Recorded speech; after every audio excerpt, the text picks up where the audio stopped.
Eminent 37 na Legislature in Guam is back in session. We're back from recess. Good afternoon, colleagues. We are now on consideration of the daily file on the third reading file. Senator Parkinson, you are recognized. Madam Speaker, notwithstanding House rules, I make a motion to go back to motions. There's a motion notwithstanding the rules to go back to motions. Is there any objection? There's an objection. All in favor, please raise your hand. 1, 2, 3, 4, 5, 6, 7. Motion carries. Thank you, Madam Speaker. Wait just a second. So now we're in motions. Senator Parkinson, you are recognized. Thank you, Madam Speaker. Notwithstanding House rules, I move to place Bill number 230-37 COR, sponsored by myself, William A. Parkinson, an act to amend subsection 40101 of Chapter 40, Division 4, Title 5, Guam Code Annotated, relative to abolishing the post of Sinahanya Vice Mayor onto the session agenda. We received letters from the mayors of Agana Heights, MTM, Chalampago, and Agatna in support of this bill, and with such a short time frame before the special election happens, it is imperative that we discuss this bill before adjourn our January session. Madam Speaker, I move to place Bill 230-37 to the third reading file for discussion. To the second reading file. Oh, second reading file for discussion. So on that motion, notwithstanding the rules, to place Bill 230-37 onto the agenda, second reading. Is there any objection? There's an objection. All in favor, please raise your hand. 2, 3, 4, 5, 6, 7. Motion carries. We're still in motions. Is there any other motion? If not, then we are in the second reading. Senator Parkinson, you're recognized on Bill number 230-37 COR. Thank you, Madam Speaker. Bill 230-37 seeks to abolish the post of the Sinahanya Vice Mayor. Right now, 7 villages currently have vice mayors. And while these are usually the largest villages, Sinahanya is 13th out of 19 villages in terms of population and is our smallest village by area. One of the last things Vice Mayor Iriarty did was to write a letter requesting that the office of Vice Mayor of Sinahanya be abolished. And this bill respects that wish. It is also my intent that the funds that pay for a Vice Mayor in Sinahanya should stay in the village to pay for direct services to the residents. I've introduced this bill this term to abolish several boards and commissions that are no longer necessary, and this bill is in line with my goal for a more efficient government. A government that is responsive to the needs of our people and focused on public service. Vice Mayor Rudy Iriarty's dedication and service to the village of Sinahanya will never be forgotten, and this bill recognizes that he was simply irreplaceable. With that, I yield the rest of my time, Madam Speaker, and I look forward to discussion on this bill. On the bill, is there anyone who'd like to be recognized for discussion on the bill? Senator Taitigui, you're recognized. Sejus Masi, Madam Speaker, and to my colleagues, good afternoon. Madam Speaker, I've been one that stood up when it comes to being fiscally responsible, accountable, and transparent. Those were the 3 things that I stand by. One of the other things that I hold dear to my heart, and I think that we should all be considerate of how this government has grown. And any opportunity that we can downsize to what we can really see as something feasible, something that we're able to pay for, then the opportunity is there. It's already been proven that Sinahanya's population does not really support a vice mayor. This year, we are in an election year. Not too long from now, we're going to have an election. So during the public hearing, the Guam Election Commission said it would cost them a little over $25,000 to hold an election, $25,000. But the real cost savings, Madam Speaker, is the salary of the vice mayor. So together, this would give the government of Guam a savings of over $125,000 plus. $125,000 plus. We talk about funding our schools. We talk about paying our bills at the hospital. We talk about road repairs. Though these cost quite a bit, substantial amount of money, at least we can find these savings throughout the government to pay for these things that are really critically needed.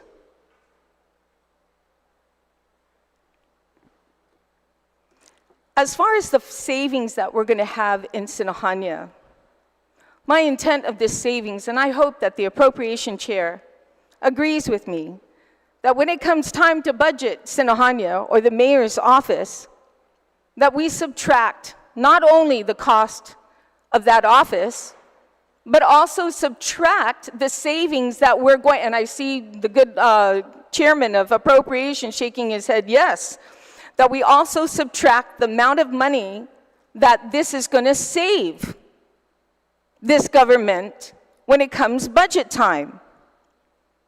So now we're looking at close to $300,000 in savings.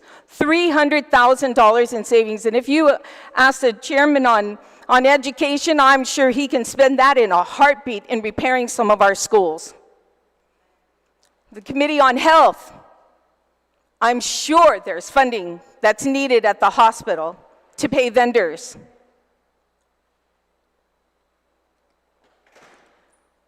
I'd asked during the public hearing, actually I was the vice chair and held the public hearing, and I asked the mayor of Sinahanya, before we move forward, before I'm comfortable with any of this, I'd like to see what the Municipal Council of Sinahanya, the heartbeat of Sinahanya, how they feel about this. What's their sentiments on this? Sure enough, I got a copy of it. In fact, I got a copy from media, too, that sent it to me. And then I asked for a second testimony from the surrounding villages of Sinahanya and their perspective and their support or non-support. And we received that and received support from them as well. So you think there are ways that we can save money, downsize our government, and provide areas that truly need the assistance. Road repairs, hospitals, schools. This is an opportunity. We complain about this government is growing too big. Well, now's the time that we can downsize it. So let's be fiscally responsible and do this one thing. Thank you. Thank you, Senator Teitzke. On the bill, is there anyone else who'd like to be recognized on the bill? On the bill. Senator Lujan, you're recognized on the bill. Thank you, Madam Speaker. Madam Speaker, I don't disagree with anything that my colleague had just mentioned. Everything is correct. However, there's one caveat to this, Madam Speaker. I as well, actually, when it first came up to put it on the agenda, I had questions because I didn't know if there was anybody running. And if that was the case, I'm sure if there were people running, they would have their petitions out, probably already spending money on the election, on their elections. And so I was unsure until I got the information correctly. Yesterday, I received a call. I got two calls, as a matter of fact. One of them, of course, is a candidate, and a packet was picked up because not knowing whether the legislature is going to act in time to take action, and so they needed to put somebody in place in case the legislature didn't take action. The other call I got was, "Sir, I'm running. My petition is circulating. Let me show you how many signatures I've got already. I can show you the receipts of signs that I've already bought."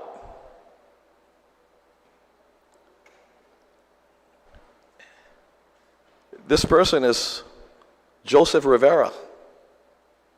He's running for vice mayor in Sinahanya. And that being said, if we're going to eliminate it, and I agree with what's being said, but maybe let's wait until the next election, since petitions are out, monies are being spent already, prior to these people being told. And with that, what makes it more confusing at this point, that we want to eliminate it, is Joseph Rivera is a Republican running for vice mayor. So again, I'm not in disagreement with what is being said, or what was said about the savings and all that, but maybe we should holistically look at the positions. Holistically look at it, and rather than piecemeal. Because this is a perfect example of a piecemeal, and in the midst of this whole thing,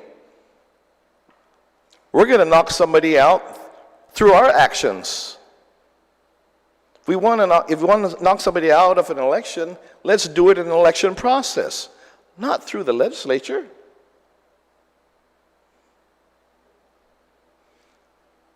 So, again, I stand up, I'm not in favor because of that. Not because of the reasons that were mentioned, because I agree, nobody's going to disagree with that. But I think we have to realistically look and holistically look at all positions and make a decision, make those hard decisions. Because if we make piecemeal decisions right away, these are some of the things that we're going to face. And I don't know, if I didn't stand up and mention this, I don't know how many knew that there was somebody else running. The individual came to our meeting last night and announced and says, "Hey, please, look at the signatures I got already. Look at my receipts." So, in that regard, Madam Speaker, again, not for the reasons that have been mentioned, because again, once again, I'm going to reiterate the fact that it's all true, but for the fact that we're acting on this situation and not maybe even discussing it beforehand, so the people who may be considering will no longer consider.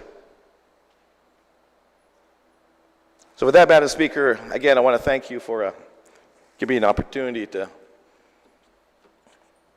stand up here and speak. Again, the individual's name is Joseph Rivera, who will be running for vice mayor under the Republican Party in Sinahanya. Thank you very much, Madam Speaker. Masi, Senator Lujan. On the bill, is there anyone else who'd like to be recognized on the bill? Senator Brown, you're recognized.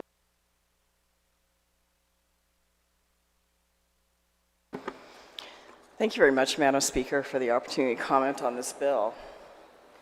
Well, you know, a lot of points have already been made in a very short time, and I think that's a challenge we have when we're rushing to address legislation, that this is a reaction because the vice mayor, unfortunately and sadly, of the village of Sinahanya passed away. And now here we are, you know, rushing at a time when we're supposed to be voting on these bills to try to address this issue. And I'm not quite sure yet what exactly is being saved here, because the main sponsor had mentioned that the intention is to take the funds that otherwise would have paid for the position of vice mayor and keep it in the village of Sinahanya. Now, I can't imagine the inequity that that's going to create among the other 18 villages.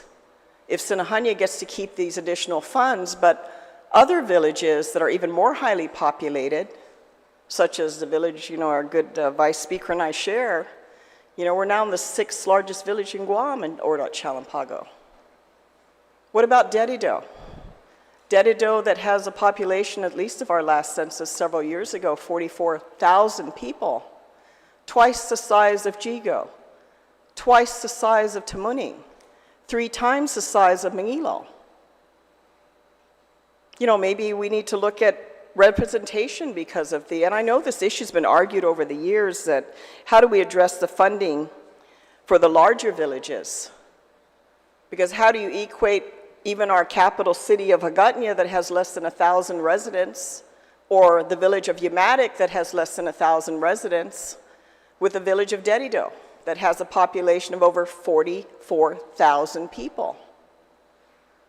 Perhaps there's definitely more discussion that needs to happen, because maybe, you know what, maybe the vice mayor position in Sinahanya, that the main sponsor is right, at least of the last census, is 13th in line in population out of the 19 villages on Guam, and move that vice mayor position to Dedido, so that the residents of Dedido have an opportunity to have a full opportunity for representation. Because there are members of the community up there that are residents that are underrepresented. Maybe that's what we need to do for the larger villages, to add some equity, so that the populations that are so large up north will have representation. You know, when the decision was made how and which village got or received vice mayors, I'm sure maybe at the time it would have been, maybe I'm assuming it was based on population. I don't know if that's the case or not. You know, once upon a time, Sinahanya used to be a more populated village after the war. My family moved from Hagåtña up to Sinahanya. But that's not the case today, and you're probably going to look at other villages that have vice mayors. Agate, like the village of Agate that has far less population than all the other villages on top of that. Should Agate have a vice mayor? I think there's a lot more discussion that needs to happen with this issue, and not such a knee-jerk reaction that's happening really on literally the wake of the passage of the vice mayor of Sinahanya. This urgency. And if the urgency is not what my good colleague from Tamuning had mentioned, that it's not intended for what she would like to see of being more fiscally responsible and taking that additional funds and putting it to other critical needs in this government, which of course there will always be other critical needs in this government. That's not what I heard from the main sponsor. That's not what I heard during the testimony that was being provided by Mayor Hoffman from Sinahanya. Because I'll tell you, if I'm a mayor of another village, a village that even has a larger population, because there are 12 other villages above Sinahanya that has a larger population, why don't I get an equal share of that budget to take care of my constituency that has needs as well, that has even more needs because I have a larger and growing population? You know, it's one of those situations when you wonder about the equity here, because that doesn't sound to me like we're being cost effective if that's the case. So I'm saying, hey, maybe I'll do a bill and maybe I'll take that vice mayor position and move it up north. So I don't think this is a cure-all solution here, because I don't see a clear line that delineates that we're really doing a good thing. Because at one end, we're saying we want to be fiscally responsible. At the other end, we're saying, oh, no, the mayor wants to keep the additional funds in his village. And then here we are hearing that we have a candidate or candidates, I don't know, there might be more, who have already begun the process, because that was what it was in place at the time, to run for this position. So I don't see who's the winner here. Because again, once again, knee-jerk reaction, we're rushing without really looking at this issue. Because it's not just an issue for the vice mayor position of Sinahanya. Considering the fact that this issue became a discussion before the poor vice mayor was even buried. So you gotta wonder, what's the big rush? And if ultimately the agenda of Mayor Hoffman is to remove the position but intending to keep the funds, I think you created another can of worms there, because I'll tell you, if I'm the mayor of another village, why does he get to keep the funds and those of us that have larger populations, larger constituency, don't get additional funds also to take care of our needs in our village? And I don't live in Dedido, but I'm looking at the demographics and I'm going, the majority of the people that live on Guam live in Dedido. Like I said, twice as many residents live in Dedido than live in Jigo or Tamuning or Mangilo. 3 times as many live in Dedido than live in Mangilo. Then Barragata, then Orda Chalampago. So I don't think this bill is some kind of quick cure-all that's somehow going to resolve an issue. I think this action, should the body take it today, is going to create other issues of inequity, because we're not looking at the bigger picture. And I think we need to make responsible decisions, especially Madam Speaker, when we're dealing with positions of election and the right of the people to vote and choose who they want to put in office. Especially now that we are, as my other colleagues mentioned, we are in election season. It is January, and in a few days it's going to be February, and before we know it, it's going to be November. And I think in all fairness, we need to really make sure we're taking the efforts to look at this particular bill very carefully so we're not creating other problems. Because I don't know what the other village mayors may want. How do they feel about Sinahanya keeping their additional funds that they don't have because they didn't have a vice mayor position to eliminate? Even though by population, they have much larger constituencies to serve. So again, we rush here like we're running into the fire because we're very quick to introduce bills. One hearing and it's on the floor, let's get it on the floor. But we've really not looked at this issue or the other problems that it's going to create, or the fact that there's someone here, or maybe one or two other people, that may have already picked up their packet to run. So I just think we need to take a little more time and look at these issues more carefully and more responsibly so that we make sure we're really doing right by the people and not right by the interest of a few because they might have a different agenda.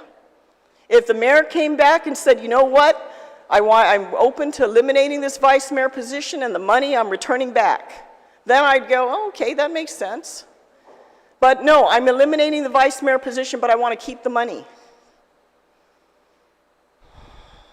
And yet many others of our residents here are not. They don't have the benefit of that representation at the village level. And how often, Madam Speaker, do we talk about the fact that our mayors are the front line? They're the front line to our constituency out there. Before typhoons, after typhoons, throughout the year, all the things that they have to respond to directly because these are the villages that we live in, that our families live in, that our people of Guam live in. And I just don't think that somehow we're going to miraculously resolve this issue, because I'll tell you, if you pass this bill today in this form without all these other issues being considered, we are creating more problems. And I haven't had a chance to talk to these other mayors to get their thoughts and feedback if they're willing to agree that their other colleague in Sinahanya gets to keep these funds.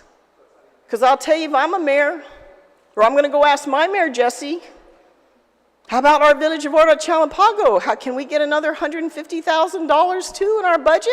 Because there's a lot of things we want to see. A lot of, goodness, the Vice Speaker and I can come up with safety issues just in our street that aren't addressed. That's just our little street. What about all our neighbors in the village? So, colleagues, I think we need to be a little cautious. What we're being sold today, these bag of goods, I don't think is going to resolve all the issues. If anything, I think we're going to create more problems and more questions. And I think until even I get a gauge, I'm going to be very hesitant about the thought of voting on this bill today. Thank you, Madam Speaker, for the opportunity to comment. Thank you, Senator Brown. On the bill, Senator Dueñas, you are recognized. Sidus Masi, Madam Speaker. And I would like to associate myself with the retiring good senator from Chalampago as well as Jonestown. I would only have two things to add. One is that I had a chance to catch an interview on one of the local radio stations from the president of the Mayor's Council, Mayor Alec, and he mentioned that really this should be done in a holistic fashion because there really is a question, even in the larger villages, in the Mayor's Council of vice mayors. And the reasoning that the president gave was that there are instances where really in the past, before vice mayors were added from time to time by village size, the real responsibility of that second in command is administrative. And normally what a lot of mayors would do and do from time to time do in order to have the business of the office being taken care of is that's really their number two, which is very, very much like our agencies in the government of Guam. And that is you have your administrative assistant or your AO. And they normally manage all of your projects and all of your funding and all of your administrative duties within the office. So it's become kind of piecemeal how every individual mayor and their relationship with their vice mayor will work, whether that individual is an administrator or carries the duties if the mayor is otherwise predisposed, or whether that individual runs the bush cutting crew, or what have you. And that's why I think it is prudent to discuss this, even coming from the president of the mayor's council's perspective, that what is the reality of this, and to put it on the table. Because we talk about cost savings, but in the end, if that's something really that is more of an administrative position within all of the mayor's offices, then what you would be talking about is not having to have an election for that position, and having the mayors designate whom are their responsible in charge, like I said, like most agencies do, and most other second in command, even of those offices that don't have vice mayors, is normally, typically, and operationally an administrative officer. So I think this discussion is larger than this, and I think the real savings overall is in a holistic discussion on this issue, and I think that is something that should be put on the table. And I do agree that a piecemeal approach may be sexy, but I don't think it's necessarily prudent at this time. I want to close by saying I gave Mayor Hoffman my word, and people of Sinahanya, that yes, if you do not want this position, most certainly we will. And I'm sure that it will be eliminated in due time, or maybe today. But the fact is that I think it should be done along with an evaluation of the entire setup across the board, and maybe those resources are better used, as one of our retiring speakers said today, for a more advantageous purpose for service within the village. Thank you, Madam Chair. Thank you, Senator Dueñas. On the bill, is there anyone else who'd like to be recognized on the bill? Senator San Augustine, welcome back, and you're recognized. Thank you, Madam Speaker. You know, as I listen to my colleagues, I'm reading the bill, and for everybody, if you're wondering what I was doing the past week, I wasn't here during session, I was watching session. So we end that discussion. But if you look at the bill, it only talks about eliminating the position. It doesn't talk about where you're going to put the money. And if you know how money is distributed with mayors, it's at the council level, at the mayor's council. And as it was mentioned by my colleague, we should look at this holistically. Fine, introduce a bill. This is a bill that's in front of us. Let's start with that. You don't like it, then vote against it. You like it, vote for it. It's about the mayors. The mayor of Sinana even wrote to me and said, could you help me eliminate the position? I said, let's see what we can do. My colleague, Senator Parkinson, brought it up, eliminate it. The bill says eliminate. My vice chair said that in the budget process, if this position is eliminated, you can bet we're not going to give what we pay for a vice mayor in Sinana in the upcoming budget. If the position doesn't exist, there's no extra money going there. And remember, the budget for the mayors we pay for the positions, the elected officials, everything else comes out of the council. So the council disperses this money. This money now for that position, when you eliminate it, the money is actually gone. And if anybody in Sinana, like the mayor is saying, can we keep it in our budget? No, you can't. If you're going to say, and exactly what my colleague mentioned earlier, in every village, the mayor decides who their administrative officer or their office manager is that handles all the administrative functions. And if they decide that an elected vice mayor in the other villages choose to make the vice mayor cut the grass, then that's what they agree to. Because if I'm correct, every vice mayor on those villages they're elected individually. They don't have to cut the grass. They can do the administrative functions just like the mayor, except they understand that there's a mayor and there's a vice mayor. So with that note, because I was asked to support from the mayor, he wants to eliminate it, I support eliminating it. If there's another bill to holistically look at all the mayors, great, I will support that. But on the issue of funding, and the position is gone, so does the money. And the upcoming budget, we will not identify that amount of money to go to the mayors. Remember, when we pass the budget, it's the mayor's council. So overall, this bill has no money in it, other than eliminating it. Thank you, Madam Speaker. Thank you, Senator San Augustine. On the bill, is there anyone else who'd like to be recognized on the bill? If not, Senator Barnett, you're recognized on the bill. Thank you, Madam Speaker. Yeah, well, Biba Betness, first of all, I thought we'd be voting by now. I didn't anticipate this, but yeah, this is a tough decision that we have to make. Plenty of tough decisions today. And Mayor Hoffman did reach out to me as well. In fact, half the island reached out to me today to support this bill. And I'm just a little confused, and I'm just trying to proceed with caution because we did hear from a previous speaker that there is a candidate who has announced that it's his intention. I don't know how far along in the process this candidate is on the Republican side. And I know that the Mayor Hoffman had also gone up, or there was somebody who sings with the church who'd also picked up a packet for vice mayor. And so I remember when I was discussing this issue, I just felt like if you want us to abolish the position of the vice mayor, why would you go and pick up a packet for the position of the vice mayor? And the answer I got was, oh, just in case.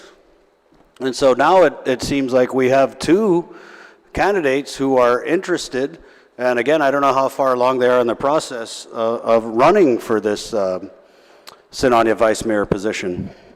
And at the time this bill's introduced, and we of course started talking about it, I was saying that maybe this is a good time for us to kind of go deeper and look at village by village, because you're right, there are some villages that have, double, even triple the population of Sinania that don't have a vice mayor. And so maybe I thought that this would be a good opportunity for us to look at these villages to decide, do we need to add one here?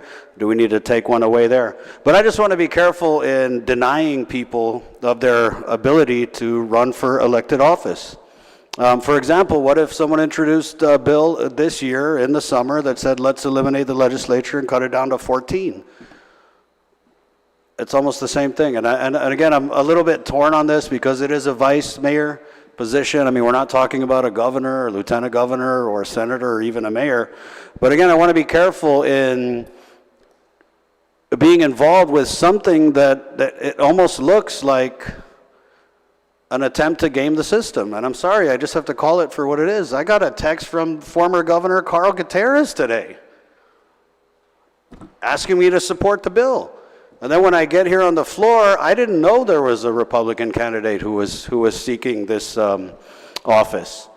And when I put all these things together, it kind of looks like, and I hope it's not that situation, that, like a previous speaker had said, we're doing all this so that, somebody doesn't have to work with someone from a party they don't like. And I mean, I love Sinania. I got a lot of friends there. And I'm just saying, I don't know if this is a slam dunk situation. I think that it warrants the conversation about looking at the villages and their populations and the needs that they may have for a vice mayor. I'm sure there's some people who would argue that Dedito needs 2 vice mayors, given that their population is 44,000. And so that's where I'm at. And I do have an amendment, Madam Speaker. And the amendment, I don't know if we could, but basically it would make this effective in the regular primary and general election for the mayors. And so what my amendment would do is we would proceed with this special election, and then in the subsequent election in the fall, we wouldn't be electing a vice mayor for the village of Sinania. And I just think it's a safe compromise. I totally understand the argument about saving the money, but again, I'm just asking us to proceed with caution, as if you have already a couple people who have expressed an interest in this position, then I just want to be careful in how we proceed and how we move, because again, we would be depriving not just a Republican, but apparently a Democrat candidate as well of this opportunity. And I love my friends at the Guam Election Commission, and I got calls from them too, and I know that they're going to have a lot of work to do this year with all the regular elections, and I get it. It would be just so easy to pass this and to, throw away the special election and just keep moving forward and prepare everything. But again, this is a democracy, and people have a right to run and to represent their village and their people, and I just want to be careful that we're not depriving anyone of that ability. And the amendment's out, so here we go. Yeah, and it basically amends lines 13 and 14, page 2 of the bill, to amend section 2 of the bill to read, section 2, date of enactment, this act shall become effective, and then I struck upon enactment and put for the next mayoral and vice mayoral primary and general election. Thank you, Madam. I'd ask my colleagues to support the amendment, or, to discuss and debate this further, because as it stands right now, I just do have a lot of questions about how we're moving forward so quickly on this. Sidus Masi, Madam Speaker. Sidus Masi. Senator Barnett. On the amendment, Senator Perez, you're recognized. Thank you, Madam Speaker. I'm just concerned about the language in this one, because maybe we need to put a date on it. I understand the arguments made, but instead of the next mayoral and vice mayoral election, maybe the next one is in 2028. Is that correct? Is that the intent of this? Oh.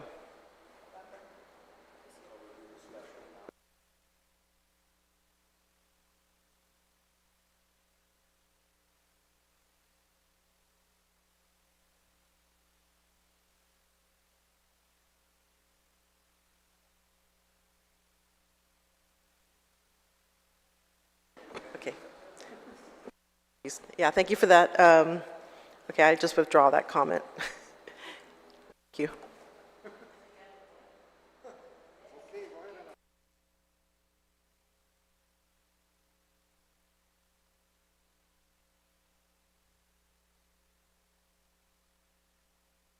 All right, on the amendment, Senator Fisher, you're recognized on the amendment. Thank you, ma'am. I hope that the offer of the amendment will yield to a question. Of all the discussion this morning, I was most disturbed by the comment that he had received a call from the Guam Election Commission. Would he divulge the entire content of the call?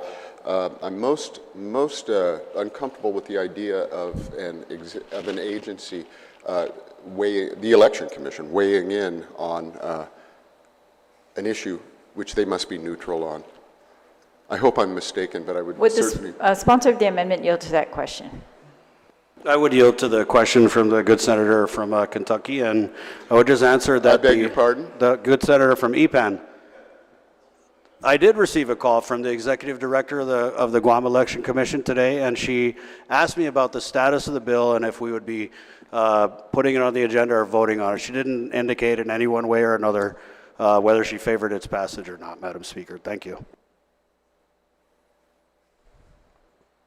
Senator Fisher, you have the floor. Yes, thank you very much. I'm glad to hear that. I must say, though, that I take great objection to that attempt to inject otherness into this body. I believe it is racist. Thank you.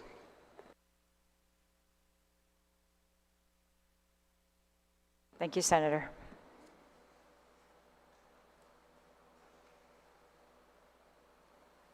On the amendment, is there anyone else who'd like to be recognized on the amendments? Vice Speaker, you're recognized.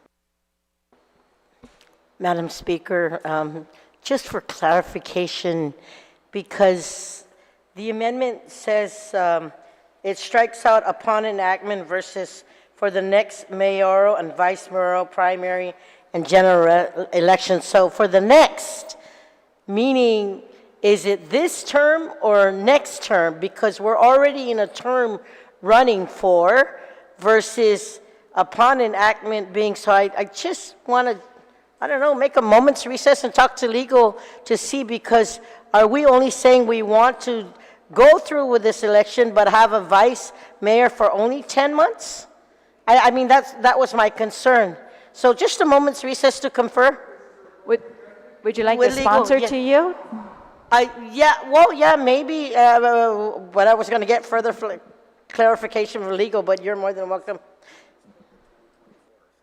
Okay, so he said to go ahead and amend it for the 2024 election, which would make it more clarified. 10 months. So Are you making that amendment? I was Vice just, Speaker? yes, So with the It date. would be for the, This act shall become effective for the next mayoral and vice mayoral primary and general elections for 2024. all right, 1 minute recess.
We're back from recess. Vice Speaker, you are recognized. Thank you very much, Madam Speaker, for that moment's recess. And based on allowing the time to check with the author of the amendment and legal counsel, Madam Speaker, I yield my time back to the author of the amendment, and he'll probably proffer another one, Sina Masi. Thank you. Citizen Masi's Vice Speaker, with the author yield. Yes, ma'am. Thank you, Madam Speaker. So I'm going to rescind and replace the amendment with a new amendment, and it will read, again on lines 13, 14, page 2, to amend Section 2 of the bill to read, Section 2, date of enactment. This act shall become effective, strike through upon enactment, for the strike through next and insert 2024 regular mayoral and vice mayoral primary and general election. All right, so we'll take those separately. On the motion to withdraw the First Amendment, is there any objection? Seeing no objection, motion carries. And now we are on the motion to adopt this amendment. It should be passed out now, or being passed out right now. On this amendment, is there anyone who'd like to speak? Senator Blas would like to speak. Senator Blas, you are recognized.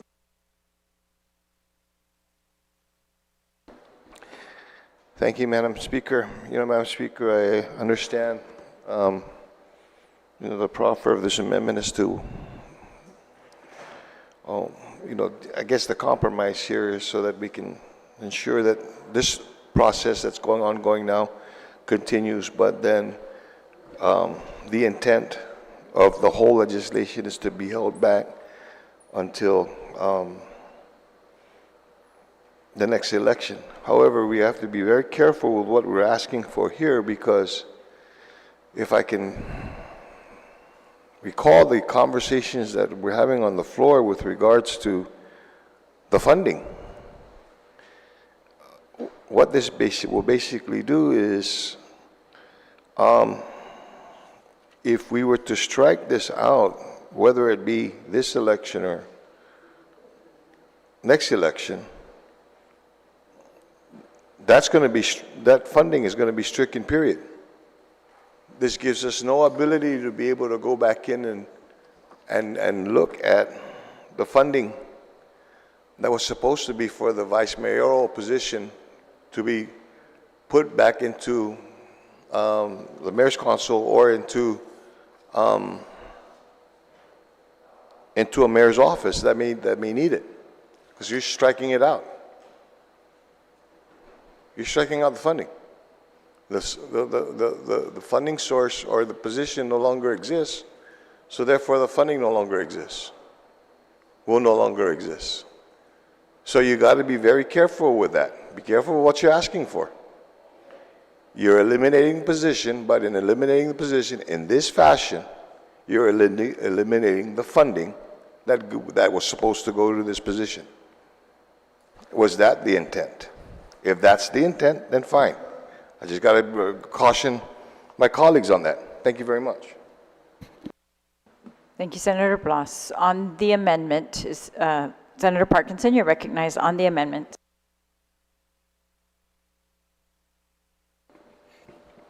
Guys, the whole point of this bill is we're trying to avoid having to spend money on a special election. And here we are, putting in an amendment to have that special election anyway. So for me, it kind of feels like we are seizing defeat from the jaws of victory. So I'm going to object to this amendment. But if this body wants to go through with that, all right. With that, I yield the rest of my time. Thank you, Senator Parkinson. On the amendment, is there anyone else who'd like to speak on the amendment?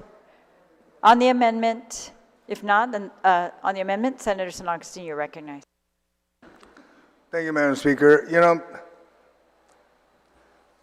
The amendment said the act shall become effective for 2024 regular mayoral and vice mayoral primary and general elections. So in other words, in 2028, the position is back on the table.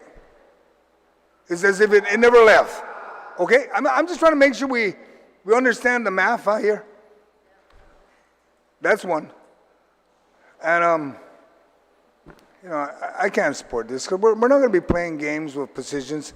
And, you know, I didn't say this earlier, but just because a Republican picked up a packet, many election, Republicans and Democrats pick up packet, but they never file. So we don't know who is in fact officially running until such time they kick out the paper that they're running. Thank you, Madam Speaker. I'm not in support of this amendment. Thank you. Thank you, Senator San Augustine. On the amendment, Senator Taitigui, you are recognized. Si just Masi, Madam Speaker. You know, I have a concern about the language here. I know that legal had looked over it. However, if you were to word it differently, this act shall become effective for the 2020. Yeah, I had the same concern. You know, I was reading this the same one as a prior speaker, effective only for the 2024 regular mayor and vice mayor and general election. It does not say that, it should say something that beginning the 2024 general election or on the onstart of the 2024 general election. I mean, if this is the intent of the author of the legislation, I think he needs to rethink the language here because it's not going to do what he's intending it to do. Thank you, Madam.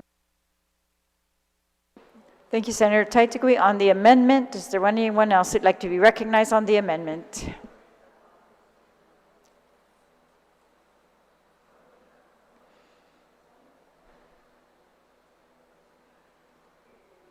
You ready to close? All right, if not, then the sponsor may close on the amendment, waiving closing. So on the amendment, is there any objection to the amendment? There's an objection. So all in favor, please raise your hand. Of the amendment, please raise your hand. Amendment fails. So we're back on the bill. Senator Barnett, you still have the floor on the bill.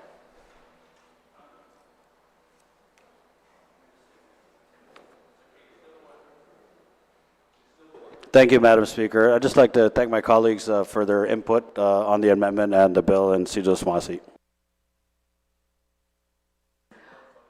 Thank you, Senator Barnett. On the bill, is there anyone else who'd like to speak on the bill?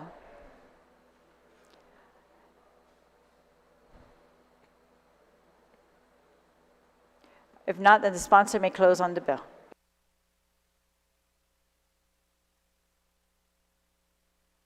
Thank you, Madam Speaker. In the discussions about this bill, Mayor Hoffman gave a history on the Sinahanya vice mayor position and how things have changed. Sinahanya was at one time one of the largest villages on Guam because surrounding villages were part of Sinahanya at one time, including Orda Chalanpago, Mongmong Totomaiti. Those were part of Sinahanya too. And while I would like the funds to stay with Sinahanya, this bill does not address those funds. So if any good senator wants to direct them elsewhere, please be my guest. But that's a separate bill. This bill simply eliminates the position. My only agenda has been to serve the people and streamline government.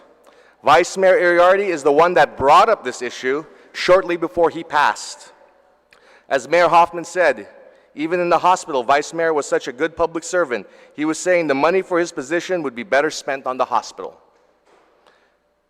As one of the retiring speakers said, government grows very easily, but rarely does it eliminate top positions.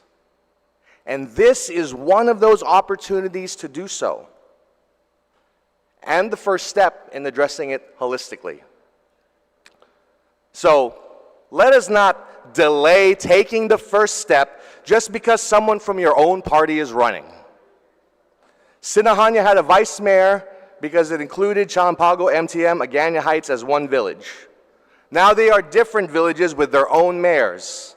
It makes sense to eliminate it.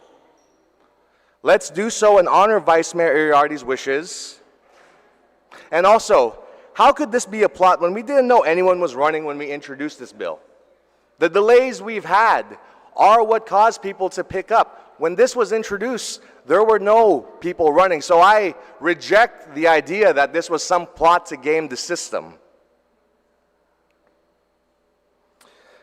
This is an opportunity for us to save some money. Once again, let's not seize defeat from the jaws of victory. I ask my colleagues to please support this measure and let's streamline government. With that, I yield the rest of my time. Thank you, Madam Speaker. Oh, and I'd like to move the bill to the Bill 230-37 to the third reading. All right, on the motion to move bill number 230-37 COR to the third reading file, is there any objection? Seeing no objection, motion carries.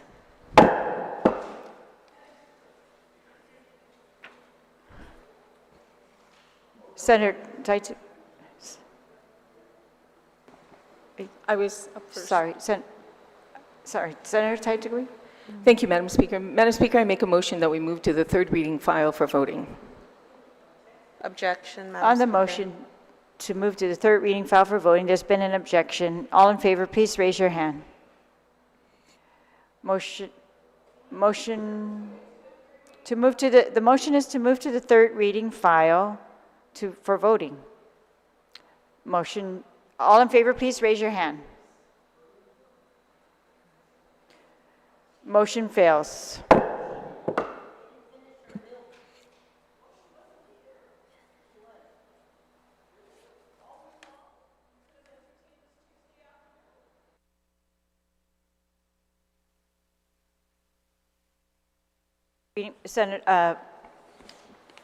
Majority Leader, do you have a motion?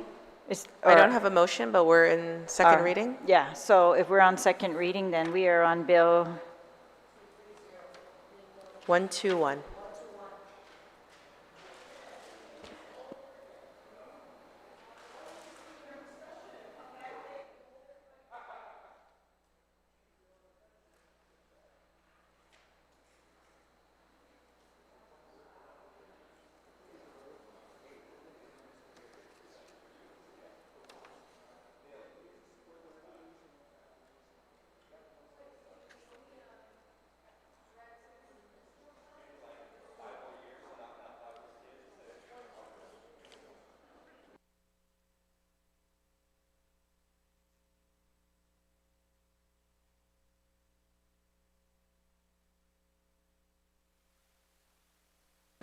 All right, if we are on second reading, then we are on Bill number 98-37 COR. Senator Parkinson, you are recognized. At this time, I'd like to set aside the bill, ma'am. There's a motion to set aside. All in favor? Is there any objection? Seeing no objection, motion carries. We're now on Bill number 142-37 COR. Senator Parkinson, you are recognized. I'd like to set this bill aside at this time, ma'am. There's a motion to set the bill aside. Is there any objection? Seeing no objection, motion carries.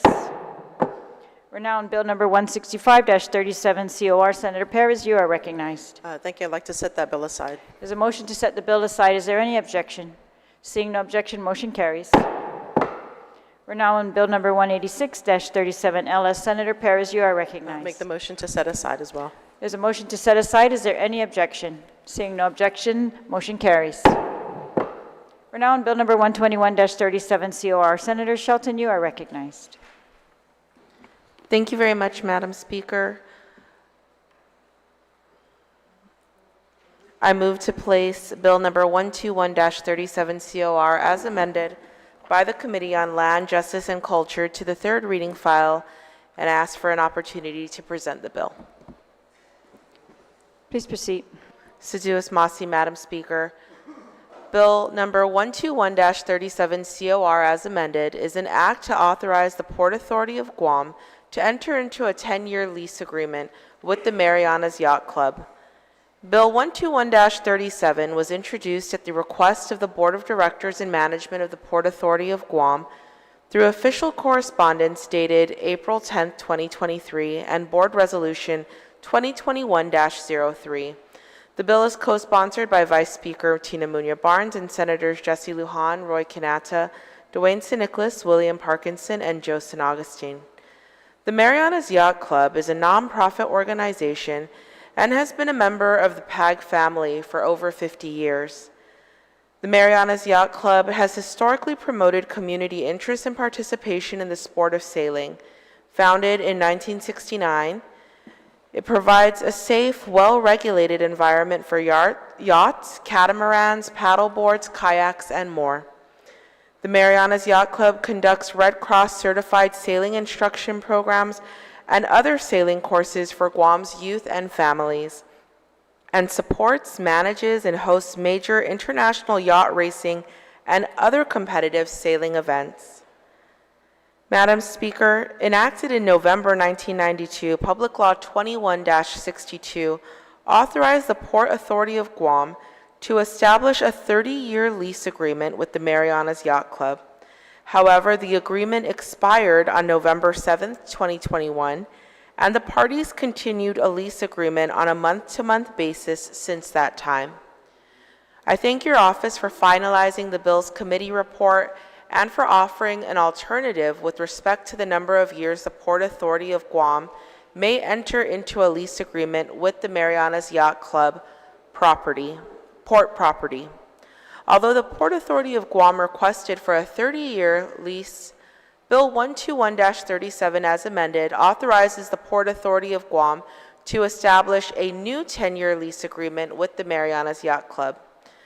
Madam Speaker, based on the $100 a year rent payable, according to the proposed lease attached to the bill as introduced, the fiscal impact to the Port Authority of Guam revenues would be approximately $1,000 over the proposed 10-year lease term. The passage of Bill 121-37 will ensure compliance by the Port Authority of Guam to the requirements of 12 GCA Section 1015, which prohibits the authority from entering into a commercial lease or issue a permit or lease in excess of 5 years, and 21 GCA Section 60112, which prohibits government-owned real property from being sold, leased, subleased, exchanged, or otherwise transferred without prior approval. A legislature in Guam by duly enacted legislation.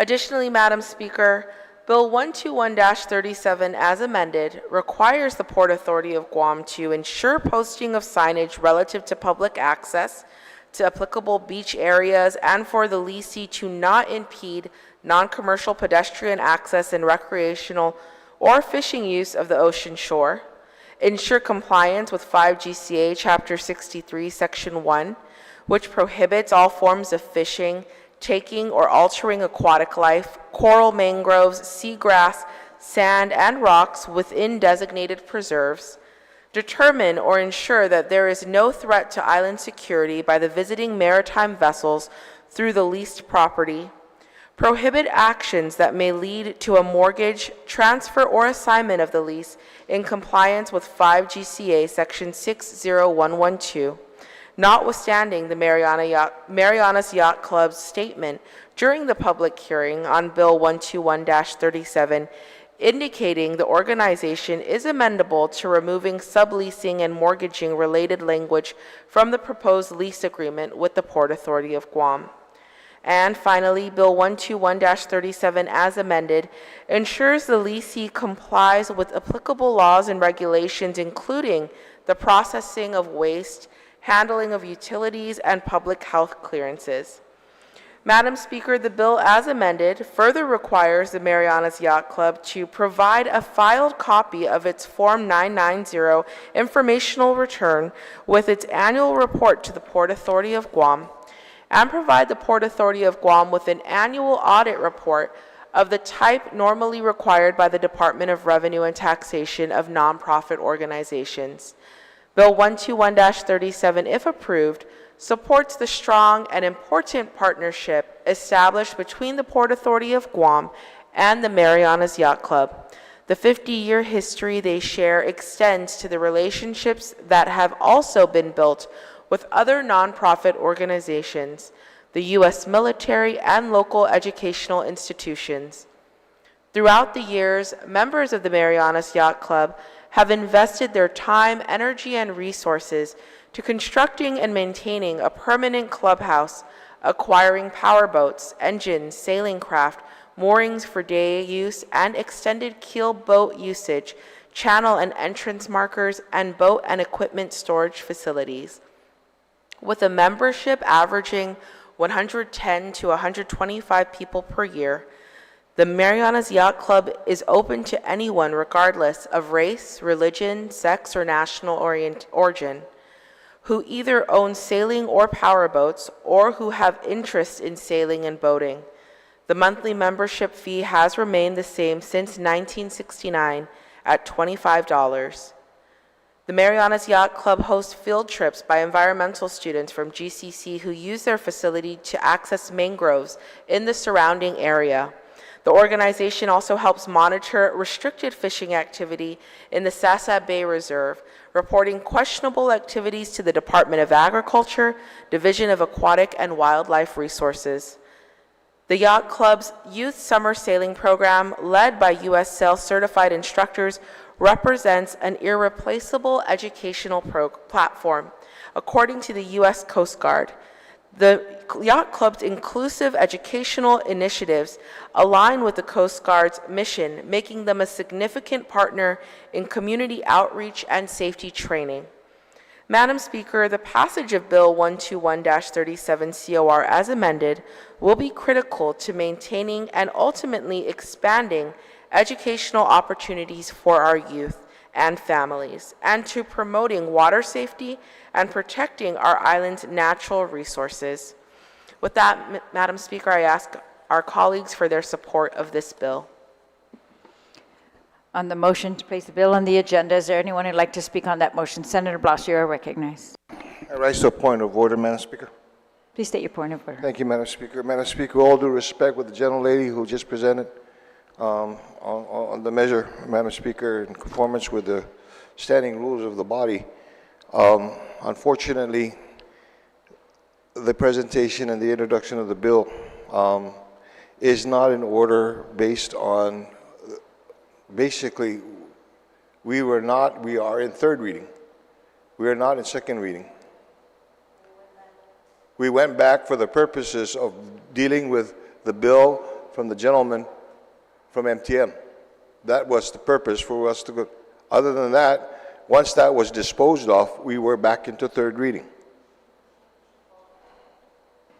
Your point of order is well taken, Senator. However, I listened very carefully to the motion to go to motions, and there was no clarification on it as to for what purpose or any restriction on it. It was just a motion to go to motions. And so There when was we a went motion to there, go to motions, the motion to go to motions was granted. The Yes. motion wasn't to go to the second reading. It was in No. motions that we went to second reading to deal primarily for the purposes of dealing with the bill from the gentleman from MTM. That's what the motion was for. We went to I will motions. verify with the clerk, but I don't think we went to second reading by motion. We went because we were done with motions, and the next thing on the agenda is second reading. How do we get We from will third to clarify with the second? We had clerk to if go there by was motions, any Madam such Speaker. motion as to your point of order I like- you that know, I clarified found that out- we were moving I to gotta second make reading this for snide limits. remark. I found out I that understand, this legislature- Senator. I agree, but we'll see what the motion said. That's my recollection. So we'll take a 1-minute recess to confer with the clerk.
We're back from recess. On the point of order, I listened with the clerks to the tape. There was only one motion to go back to motions with no caveat.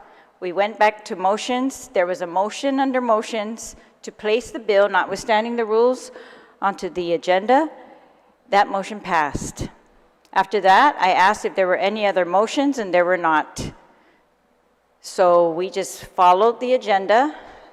And after motions on our agenda is legislative concurrence, and there was no items.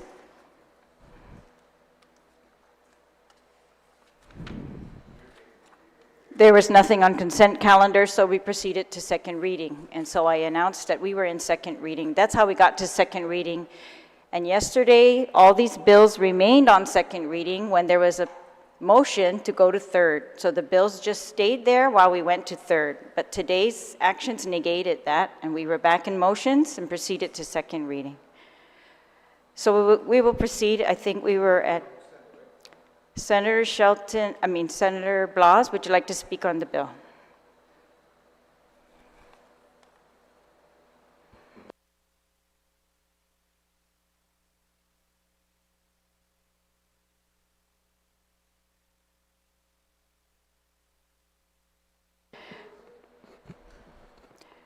We're on the bill. Is there anyone else who'd like to speak on the bill or make a motion? Please raise your hand. We're on bill number 121. We're on second reading on bill 121. Is there anyone who'd like to speak on the bill? If not, then the sponsor may close on the bill. Seduce Masi, Madam Speaker. Thank you for hearing this bill, and thank you to the Port Authority of Guam, the Marianas Yacht Club, for working together to provide our youth and families a safe and enjoyable place with opportunity to engage in a variety of water recreation activities. With the advancement of youth at the center of our work as policymakers, this bill recognizes the efforts of the Marianas Yacht Club that they've made over the years to provide youth sailing scholarships, which support sailing classes and camps for youth, equipment and partial financial support for participation in various international competitions. We also learned recently that the Guam Sailing Federation and Marianas Yacht Club sent 11 youth sailors ranging from 10 through 14 years old to compete in the first ever Guam-Palau Friendship Race at the beautiful Koror Men's Skogio, Palau on January 12th. The 11 sailors representing Guam include Koa Weiner, Emmanuel Kalori, Richard Wendon, Joaquin Jack Cassidy, Pia Inman, Lucia Kalori, John Gutierrez, Skylar Duenas, Tanum Camacho, Leroy Norman, and Erica Paulino. And their team of coaches include Patricia Cassidy and Mava Conroy, led by the president of the Guam Sailing Federation and Marianas Yacht Club, Commodore Mike Cassidy.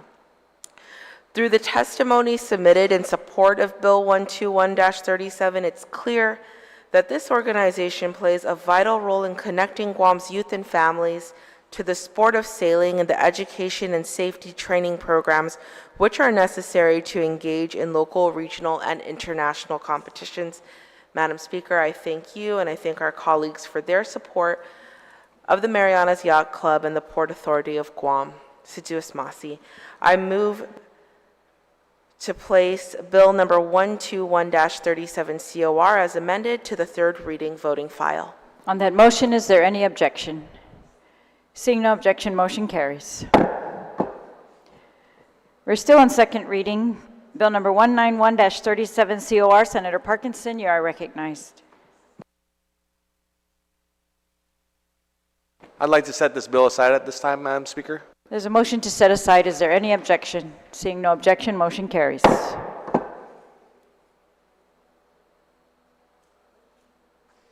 We've exhausted the second reading file, so we are now proceeding to the third reading. We are going to take a 1-minute recess so that the clerk can make sure we have all the bills for voting. Senator San Augustine, you are recognized. Madam Speaker, I ask that the other two bills that have been added that without engrossment, we just move to voting. There's a motion to vote without engrossment. There's an objection to voting without engrossment. All in favor of voting on the last two bills, which are bills 121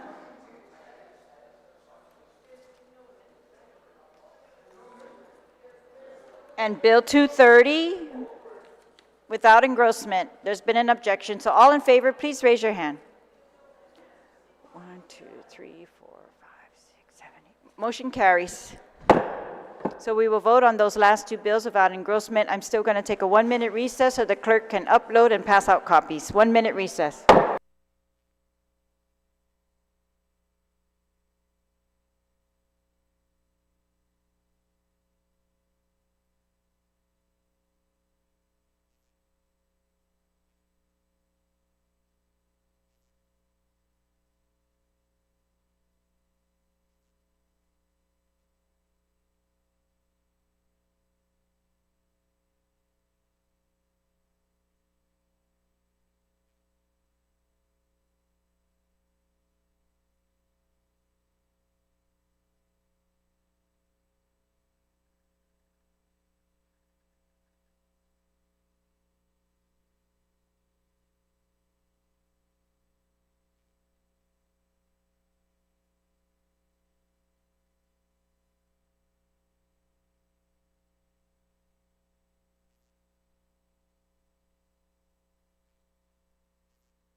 We're back from recess. Thank you for your waiting, and copies have been passed.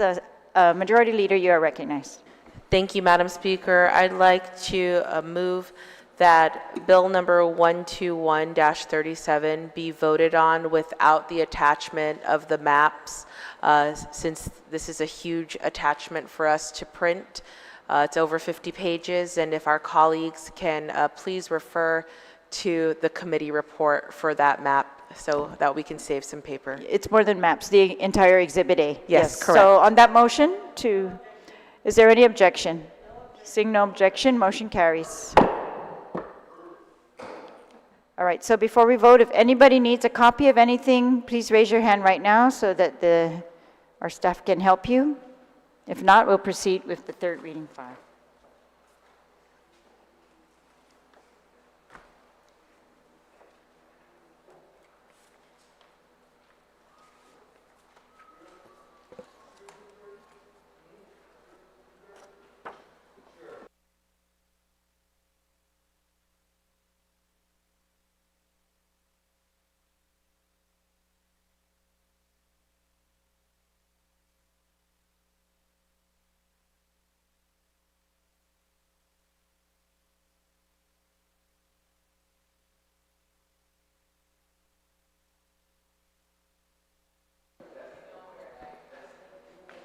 All right, here we go. Third reading, Bill number 30-37 COR. Clerks, please read the title.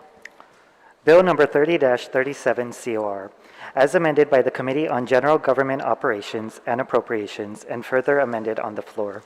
Introduced by Joanne Brown, Chris Barnett, Frank Blas Jr., Thomas J. Fisher, Tello T. Titagui, Christopher M. Duenas, Jesse A. Lujan. An act to add a new section 4101A 1E of Article 1 and a new section 4203.4 of Article 2, both of Chapter 4, Title 4, Guam Code Annotated, and to amend Section 49.90 of Chapter 49, Title 9, Guam Code Annotated, relative to the prohibition of employment in the government of Guam for individuals convicted of official misconduct. Roll call. Senator Barnett. Senator Barnett, aye. Senator Blas. Senator Blas, aye. Senator Brown. Senator Brown, aye. Senator Duenas. Senator Duenas, aye. Senator Fisher. Senator Fisher, aye. Senator Lujan. Senator Lujan, aye. Vice Speaker Munya Barnes. Vice Speaker Munya Barnes, aye. Senator Parkinson. Senator Parkinson, aye. Senator Perez. Senator Perez, aye. Senator Kanata. Senator Kanata, aye. Senator San Augustine. Senator San Augustine, aye. Senator Siniclis. Senator Siniclis, aye. Senator Shelton. Senator Shelton, aye. Senator Titagui. Senator Titagui, aye. Speaker Terlahi. Speaker Terlahi, aye.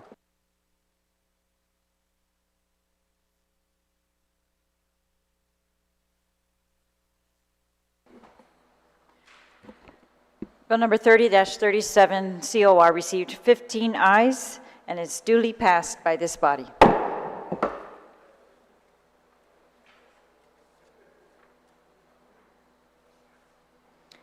Bill number 116-37 COR. Clerks, please read the title. Bill number 116-37 COR, as substituted by the Committee on Health, Land, Justice, and Culture, and further substituted and amended on the floor. Introduced by Therese M. Terlahi, Sabina Flores Perez, Tello T. Titagui, Chris Barnett, Joanne Brown. An act to add new subsections MM, NN, and OO to Section 61103 of Article 1 and amend Sections 61304B7, 61309B, and 61310 of Article 3, Chapter 61, and amend Section 66201.1 of Article 2, Chapter 66, all of Title 21, Guam Code Annotated, and to add new sections 10104D8, 10104A3, 10104C5E, 10104C5F, 10107G, 10103C88 and 89, and 10107G4, and amend Section 10106B6, all of Chapter 10, Title 22, Guam Administrative Rules and Regulations, relative to strengthening and harmonizing government agency enforcement capabilities and ensuring best mining or quarrying practices. Roll call. Senator Barnett. Senator Barnett, aye. Senator Blas. Senator Blas, nay. Senator Brown. Senator Brown, aye. Senator Dueñas. Senator Dueñas, nay. Senator Fisher. Senator Fisher, nay. Senator Lujan. Senator Lujan, aye. Vice Speaker Munya Barnes. Vice Speaker Munya Barnes, pass. Senator Parkinson. Senator Parkinson, nay. Senator Perez. Senator Perez, aye. Senator Kanata. Senator Kanata, pass. Senator San Augustine.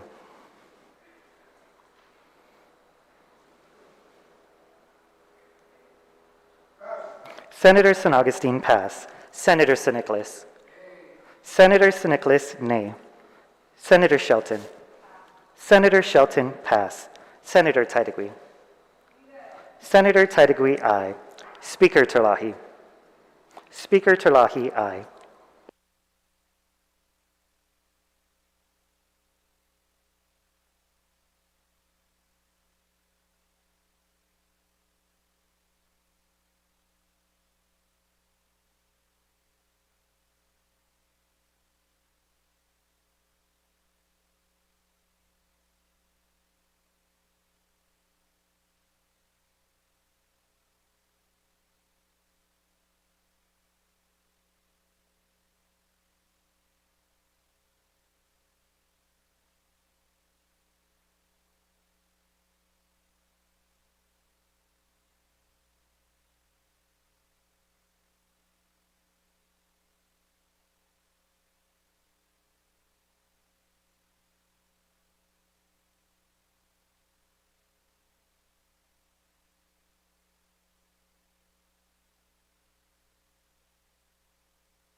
Vice Speaker Munya Barnes.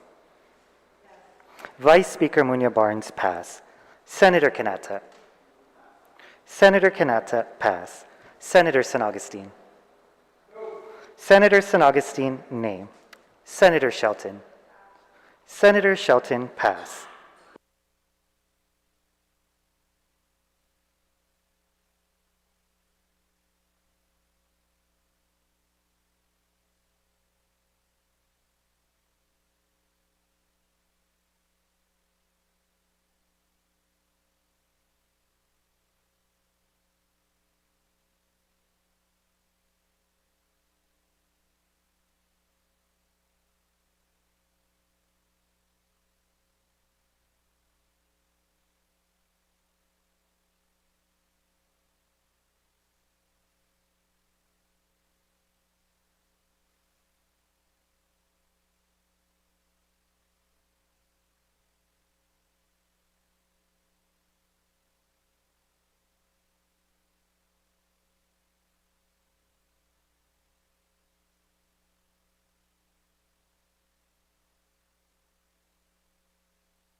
Vice Speaker Munya-Barnes. Vice Speaker Munya-Barnes, pass, nay. Senator Kanata. Senator Kanata, pass, nay. Senator Shelton. Senator Shelton, pass, nay.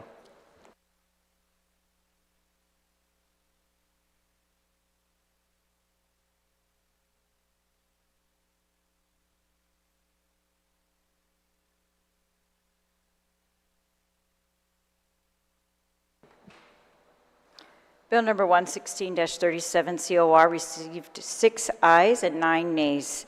Bill number 116-37 COR is failed by this body.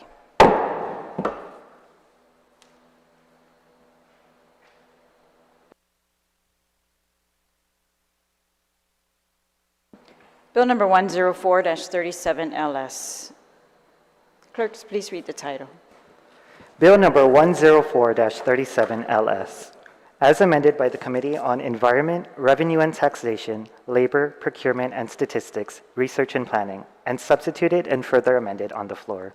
Introduced by Sabina Flores Perez, Christopher M. Duenas, Chris Barnett, Tello T. Tidegui, Dwayne T. D. Siniclis, Joanne Brown, Frank Blas Jr., Thomas J. Fisher, Jesse A. Lujan, Tina Rose Munya-Barnes, William A. Parkinson, Roy A. B. Kanata, Joe S. San Augustine, Amanda L. Shelton, Therese M. Terlahi. An act to amend Section 3606 of Article 6, Chapter 3, Title 16, Guam Code Annotated, to amend Section 51202C of Article 2 and Sections 51301P, 51305, and 51306B of Article 3 and add a new Article 6, all of Chapter 51, Title 10, Guam Code Annotated, and to add a new Section 46.85 to Chapter 46 of Title 9, Guam Code Annotated, relative to the disposal of abandoned and junk vehicles. Roll call. Senator Barnett. Senator Barnett, aye. Senator Blas. Senator Blas, aye. Senator Brown. Senator Brown, aye. Senator Duenas. Senator Duenas, aye. Senator Fisher. Senator Fisher, aye. Senator Lujan. Senator Lujan, aye. Vice Speaker Munya-Barnes. Vice Speaker Munya-Barnes, aye. Senator Parkinson. Senator Parkinson, aye. Senator Perez. Senator Perez, aye. Senator Kanata. Senator Kanata, aye. Senator San Augustine. Senator San Augustine, aye. Senator Siniclis. Senator Siniclis, aye. Senator Shelton. Senator Shelton, aye. Senator Tidegui. Senator Tidegui, aye. Speaker Terlahi. Speaker Terlahi, aye.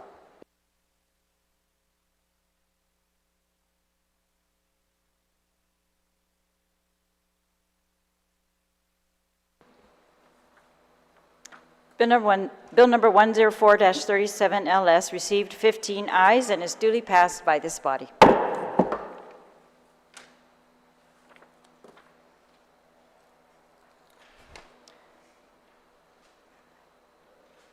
Bill number 166-37 COR. Clerks, please read the title. Bill number 166-37 COR, as amended by the Committee on General Government Operations and Appropriations, and further amended on the floor. Introduced by Joanne Brown, Jesse A. Lujan, Chris Barnett, Frank Blas Jr., Tina Rose Munya-Barnes, Sabina Flores Perez, Tello T. Tidegui, Therese M. Terlahi. An act to add a new Section 8103E to Chapter 8 of Title 5, Guam Code Annotated, relative to requiring boards and commissions meeting audio and/or video files to be posted on the respective agency's website with a link to the Office of Public Accountability's website. Roll call. Senator Barnett. Senator Barnett, aye. Senator Blas. Senator Blas, aye. Senator Brown. Senator Brown, aye. Senator Duenas. Senator Duenas, aye. Senator Fisher. Senator Fisher, aye. Senator Lujan. Senator Lujan, aye. Vice Speaker Munya-Barnes. Vice Speaker Munya-Barnes, aye. Senator Parkinson. Senator Parkinson, aye. Senator Perez. Senator Perez, aye. Senator Kanata. Senator Kanata, aye. Senator San Augustine. Senator San Augustine, aye. Senator Siniclis. Senator Siniclis, aye. Senator Shelton. Senator Shelton, aye. Senator Taitigui. Senator Taitigui, aye. Speaker Terlahi. Speaker Terlahi, aye.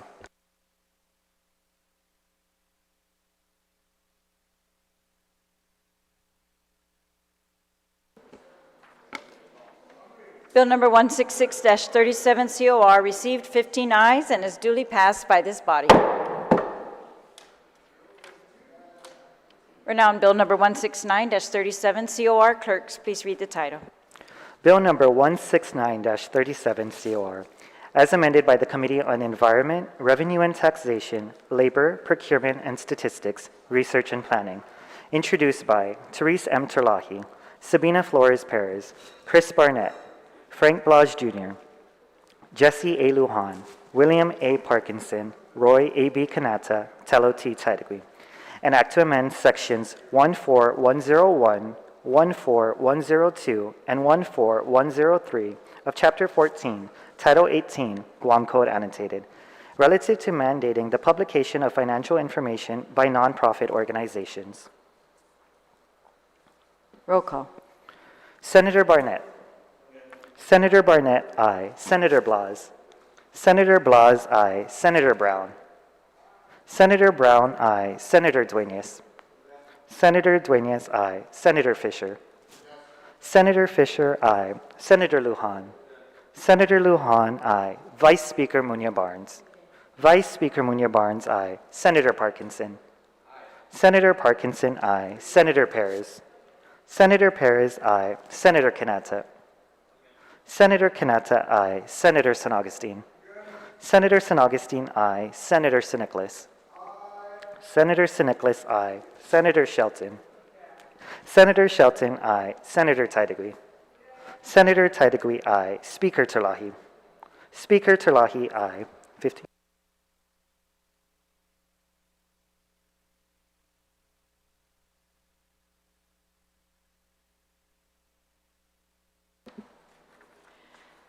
Bill number 169-37 COR received 15 ayes and is duly passed by this body.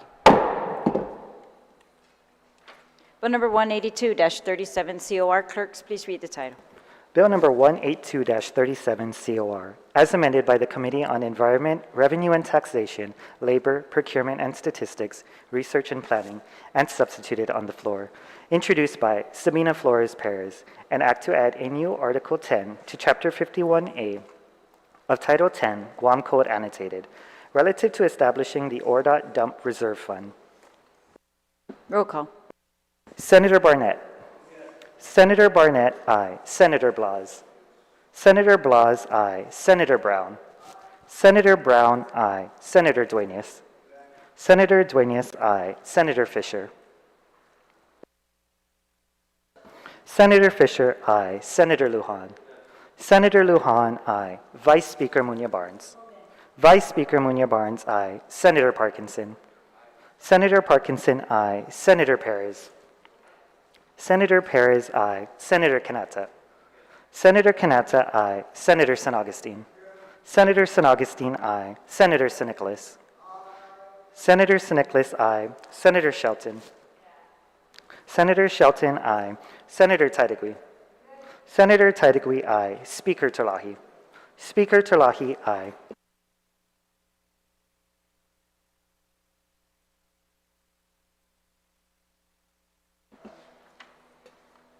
Bill number 182-37 COR received 15 ayes and is duly passed by this body.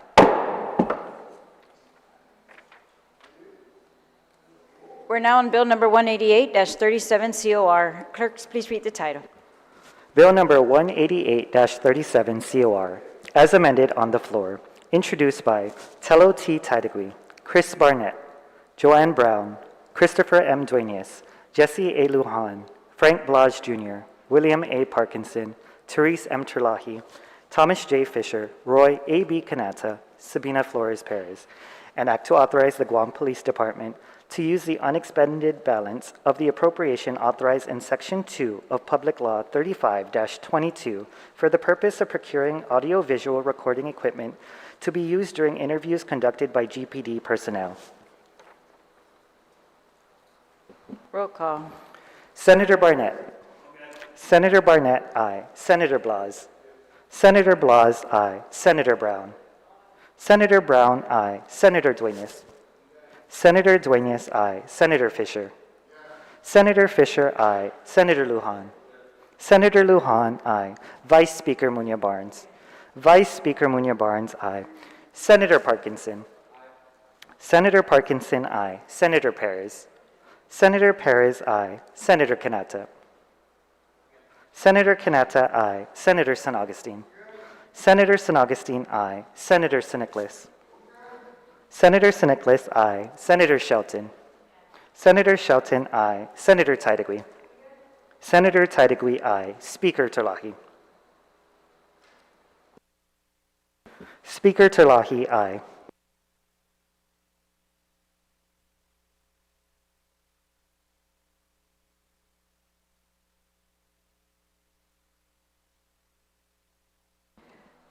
Bill number 188-37 COR received 15 ayes and is duly passed by this body.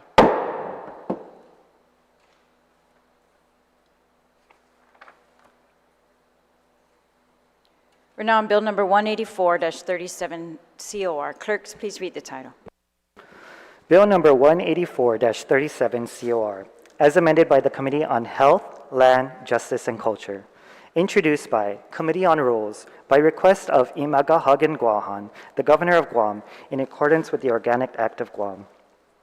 An act to authorize the Guam Ancestral Lands Commission to sell or lease lots 2453, 2453-1, 2454, 2455, 2457, and 2457-1 in the municipality of Barrigada to the government of Guam at fair market value for use as the site of a new medical complex. Roll call. Senator Barnett. Senator Barnett, nay. Senator Blas. Senator Blas, nay. Senator Brown. Senator Brown, nay. Senator Dueñas. Senator Dueñas, nay. Senator Fisher. Senator Fisher, aye. Senator Lujan. Senator Lujan, nay. Vice Speaker Muñoz Barnes. Vice Speaker Muñoz Barnes, aye. Senator Parkinson. Senator Parkinson, aye. Senator Perez. Senator Perez, nay. Senator Kanata. Senator Kanata, aye. Senator San Augustine. Senator San Augustine, aye. Senator Siniclis. Senator Siniclis, aye. Senator Shelton. Senator Shelton, aye. Senator Taitigui. Senator Taitigui, nay. Speaker Terlahi. Speaker Terlahi, nay.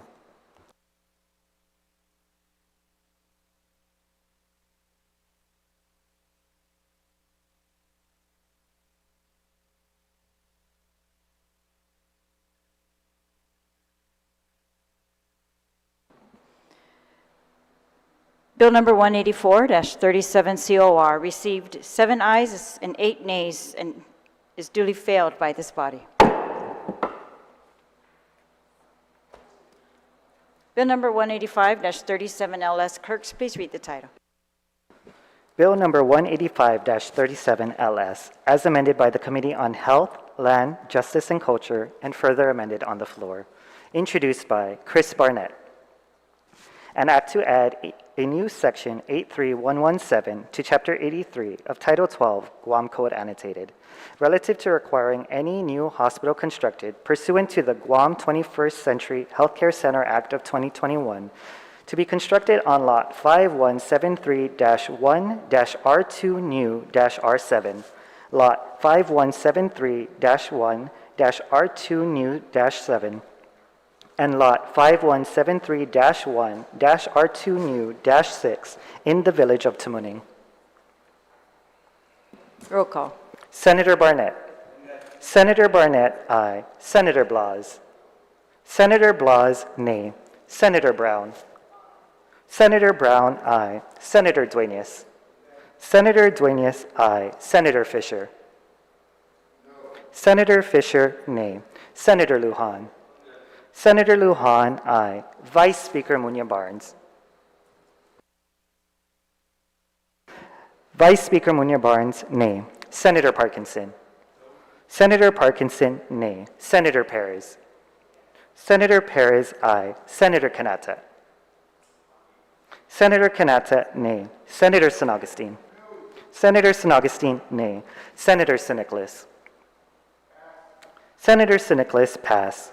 Senator Shelton. Senator Shelton, nay. Senator Taitigui. Senator Taitigui, aye. Speaker Talahi. Speaker Talahi, aye.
Senator Siniclis. Senator Siniclis, pass.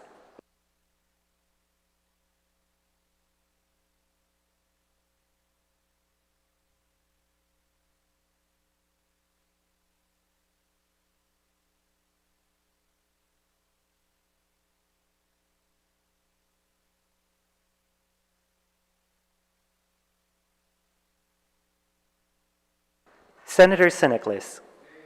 Senator Siniclis, nay.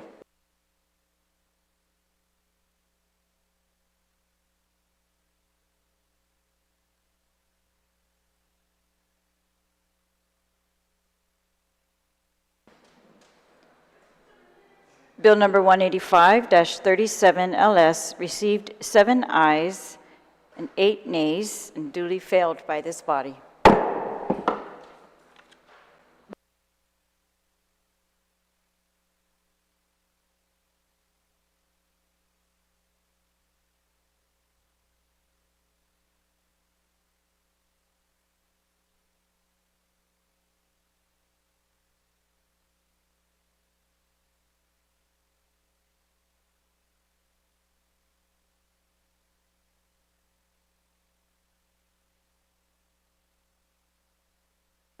Resolution number 234-37 LS. Clerks, please read the title.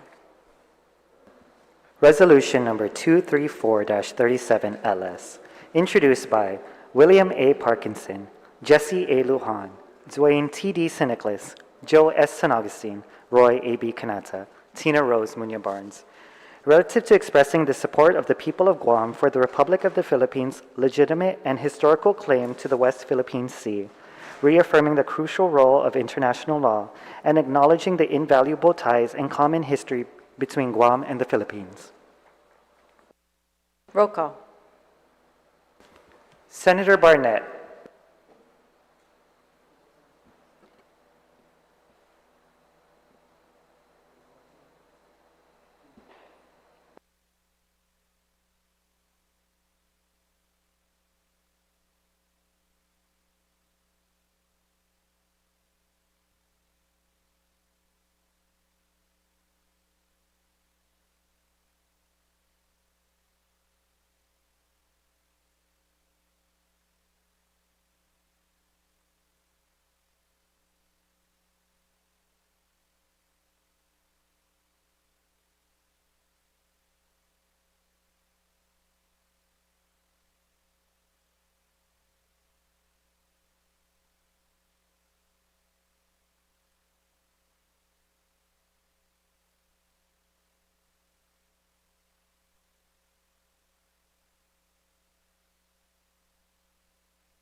Senator Barnett. Senator Barnett, pass. Senator Blas. Senator Blas, aye. Senator Brown. Senator Brown, aye. Senator Dueñas. Senator Dueñas, aye. Senator Fisher. Senator Fisher, aye. Senator Lujan. Senator Lujan, aye. Vice Speaker Munya Barnes. Vice Speaker Munya Barnes, aye. Senator Parkinson. Senator Parkinson, aye. Senator Perez.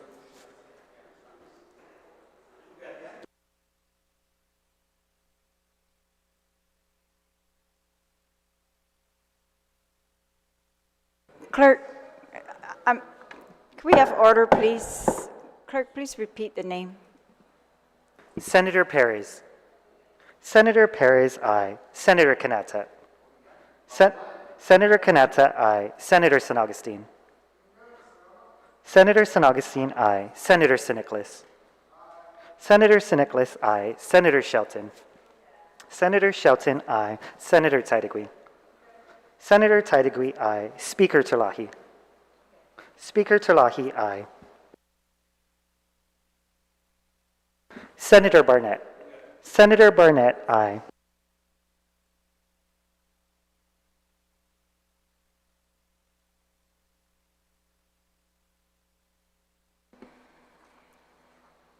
Resolution number 234-37 LS received 15 ayes and is duly adopted by the body.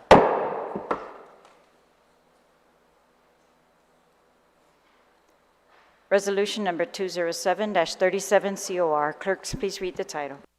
Resolution number 207-37 COR, as amended by the author and further amended on the floor, introduced by William A. Parkinson, Frank Blas Jr., relative to recognizing coral reefs as essential infrastructure for the protection of the coasts of Guam and its inherent relationship in the conservation of beaches and other elements of nature. Roll call. Senator Barnett. Senator Barnett, aye. Senator Blas. Senator Blas, aye. Senator Brown. Senator Brown, aye. Senator Dueñas. Senator Dueñas, aye. Senator Fisher. Senator Fisher, aye. Senator Lujan. Senator Lujan, aye. Vice Speaker Munya Barnes. Vice Speaker Munya Barnes, aye. Senator Parkinson. Senator Parkinson, aye. Senator Perez. Senator Perez, aye. Senator Kanata. Senator Kanata, aye. Senator San Augustine. Senator San Augustine, aye. Senator Siniclis.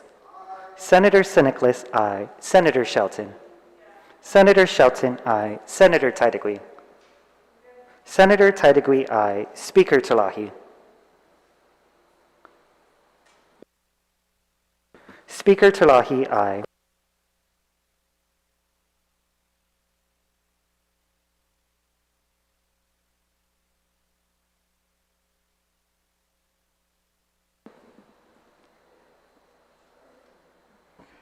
Resolution number 207-37 COR received 15 ayes and is duly adopted by the body.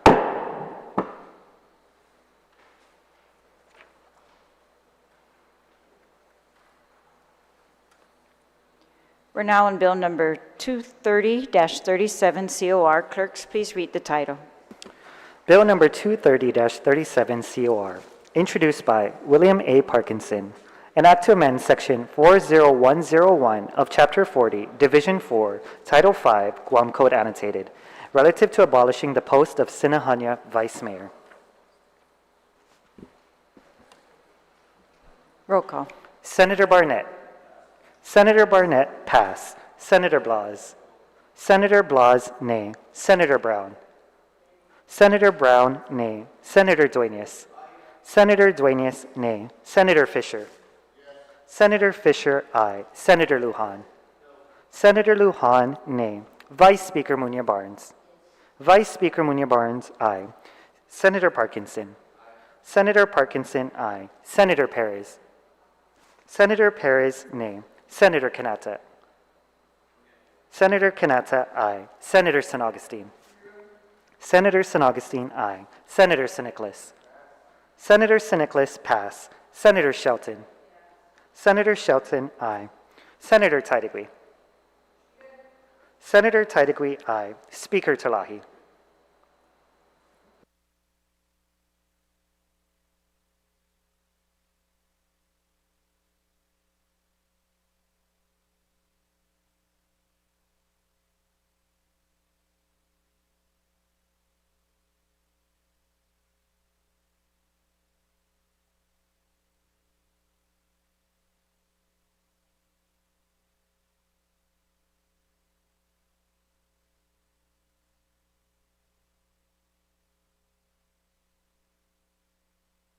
Speaker Talahi, nay.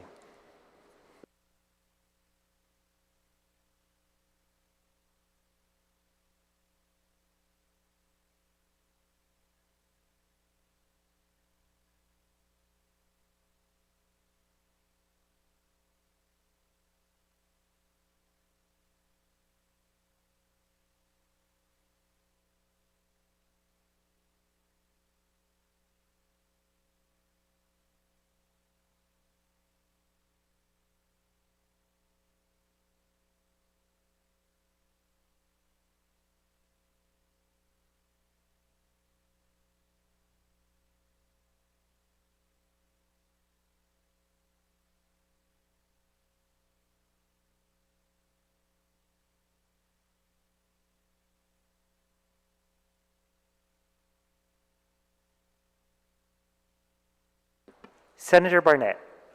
Senator Barnett, pass. Senator Siniclis. Senator Siniclis, aye.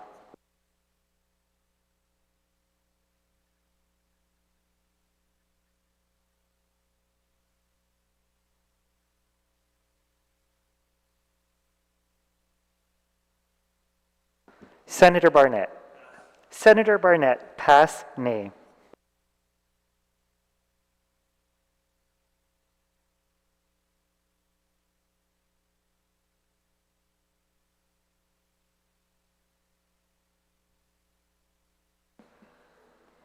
Bill number 230-37 COR received 8 ayes and 7 nays and is duly passed by this body.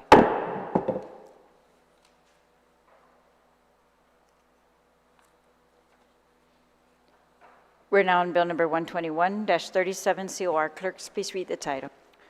Bill number 121-37 COR, as amended by the Committee on Health, Land, Justice, and Culture, introduced by Amanda L. Shelton, Tina Rose Munya Barnes, Jesse A. Lujan, Roy A. B. Kanata, Dwayne T. D. Siniclis, William A. Parkinson, Joe S. San Augustine.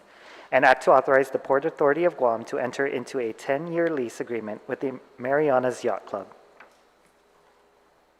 Roll call. Senator Barnett. Senator Barnett, pass. Senator Blas. Senator Blas, aye. Senator Brown. Senator Brown, aye. Senator Dueñas. Senator Dueñas, aye. Senator Fisher. Senator Fisher, aye. Senator Lujan. Senator Lujan, aye. Vice Speaker Munya Barnes. Vice Speaker Munya Barnes, aye. Senator Parkinson. Senator Parkinson, aye. Senator Perez. Senator Perez, aye. Senator Kanata. Senator Kanata, aye. Senator San Augustine. Senator San Augustine, aye. Senator Siniclis. Senator Siniclis, aye. Senator Shelton. Senator Shelton, aye. Senator Taitigui. Senator Taitigui, aye. Speaker Talahi. Speaker Talahi, aye. Senator Barnett. Senator Barnett, aye.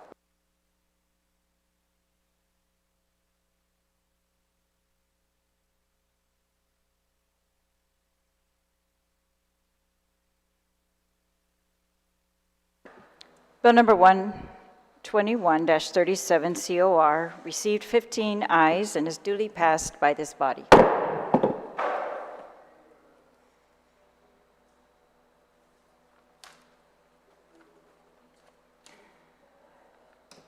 We're now in the voting file on the nomination of Janelyn C. Damian to serve as a member of the Guam Board of Equalization. All in favor, please raise your hand.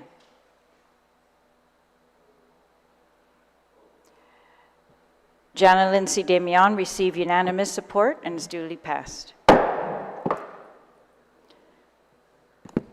Duly confirmed by the body. On the nomination of Christopher L.C. Duenas to serve as a member of the University of Guam Board of Regents. All in favor, please raise your hand.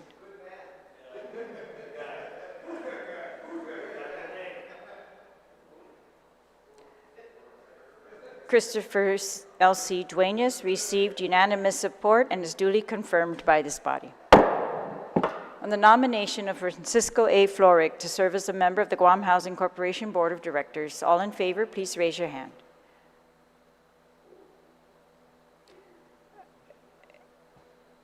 Francisco A. Floric received majority support and is duly confirmed.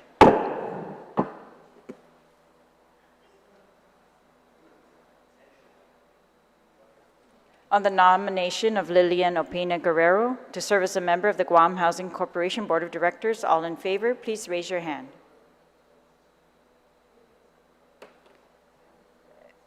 Lilian Opena Guerrero received unanimous support and is duly confirmed. On the nomination of Ronald C. Pangilinan to serve as a member of the Guam Land Use Commission, all in favor, please raise your hand. Ronald C. Pangilinan received unanimous support and is duly confirmed. On the nomination of Michael J.S. Robago, Ph.D., to serve as a member of the Department of Parks and Recreation Commission, all in favor, please raise your hand. Michael J.S. Robago, Ph.D., received unanimous support and is duly confirmed.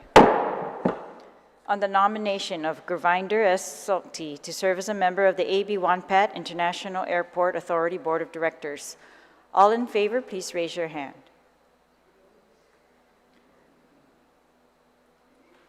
Gurvinder S. Salti received unanimous support and is duly confirmed. On the nomination of Victor R. Torres to serve as a member of the Guam Housing and Urban Renewal Authority Board of Commissioners. All in favor, please raise your hand. Victor R. Torres received unanimous support and is duly confirmed.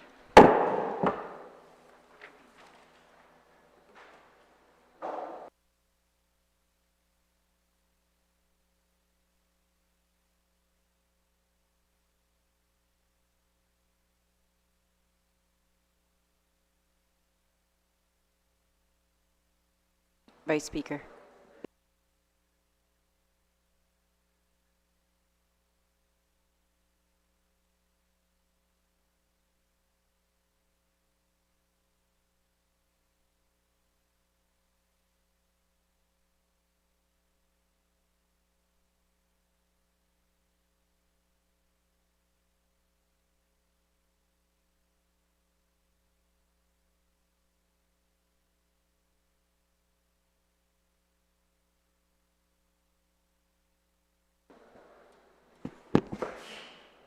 Speaker Therese, I'll recognize you at this time.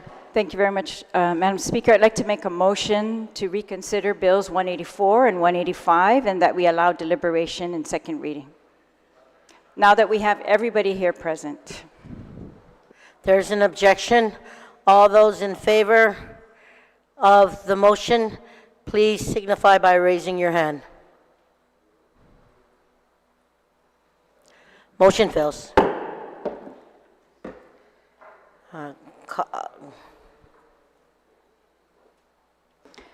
I'd like to make a motion, Madam Speaker, that we recess until Monday at 9 a.m. On that, there is a motion on the floor right now. I will entertain that motion. There has been an objection. All those in favor to recess to, was it 8 o'clock or 9 a.m. Monday morning, please signify by raising your hand. There has been a motion. There is an objection. Please raise your hand. Raise your hand if you're in support of the motion. Motion fails.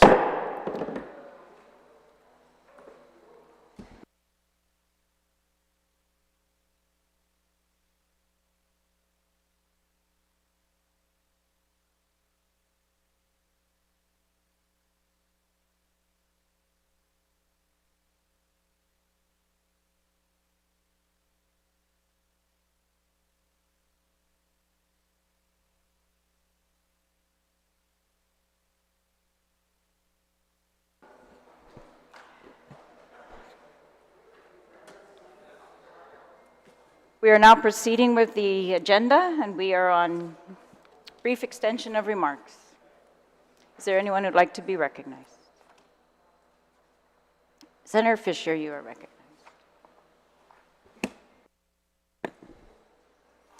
Thank you very much, Madam Speaker. This has been, I'm sorry. Thank you, Madam Speaker. This has been an interesting session, to say the least, I think. It was messy, it was democracy, and it's beautiful. I didn't get everything I wanted out of this session, and nobody else did either, and that is a good thing. One thing that is true is if one side is always getting what they want, that means the wheels are about to come off the wagon. So the fact that we deliberate and disagree and get angry with each other is a sign of health, a real sign of health. So that is one of the remarks I wanted to make. The other one is to let the colleagues know, I think you are already aware of it, that tomorrow is January 27th, which is International Holocaust Remembrance Day. The entire globe pauses on January 27th to reflect on the catastrophe, and we've been doing so since 2005. Some 85 years ago and more, a cataclysm engulfed the globe. It swept the globe. And as a result, millions and millions were murdered. Jews were murdered. Romanis were murdered. Homosexuals were murdered. Intellectuals were murdered. Priests and the religious were murdered. Catholics were murdered. People who dared hold an opinion were murdered. The result of so much blood, the causation of so much blood, was the disease of German National Socialism. It's worth reflecting that German National Socialism came from a country which at the time led the world in medicine, led the world in the study of philosophy, led the world in scientific research, architecture, engineering, best universities in the world. Germany is the home of the Reformation. Germany is the home of the most brilliant music ever composed in the West by the mind of man. Yet even Germany, a bastion of Western liberal thought, descended into paganism, madness, and murder. How is it possible, colleagues, when we reflect on International Holocaust Remembrance Day, how is it possible that in that country, which was the bastion of Western liberal thought, the home of the Reformation, a country which is held so closely to the breast of the Holy See, how did this country slip into that insanity, that murderous insanity? The answer is simple. A liar arose. He fed to the nation untruths and fostered a paranoid delusion of oppression, all the while destroying the foundations of a free people. We should reflect on this day whether or not it can happen here. It can. A liar, a fraud, a charlatan is among us. He is a traitor, an author of treason and lies. He is Donald John Trump. This darkness, which is arisen in this republic, this union of 235 years, is a result of Donald J. Trump. This, in closing, brings to mind the poem The Second Coming by William B. Yeats. The coda, the final lines of that are, "And what rough beast, its hour come round at last, slouches towards Bethlehem to be born, That rough beast slouching towards our republic is Donald J. Trump. Please remember International Holocaust Remembrance Day tomorrow. Thank you. Thank you, Senator Fisher. Is there anyone else who'd like to be recognized on extension of remarks? Senator Brown, you are recognized.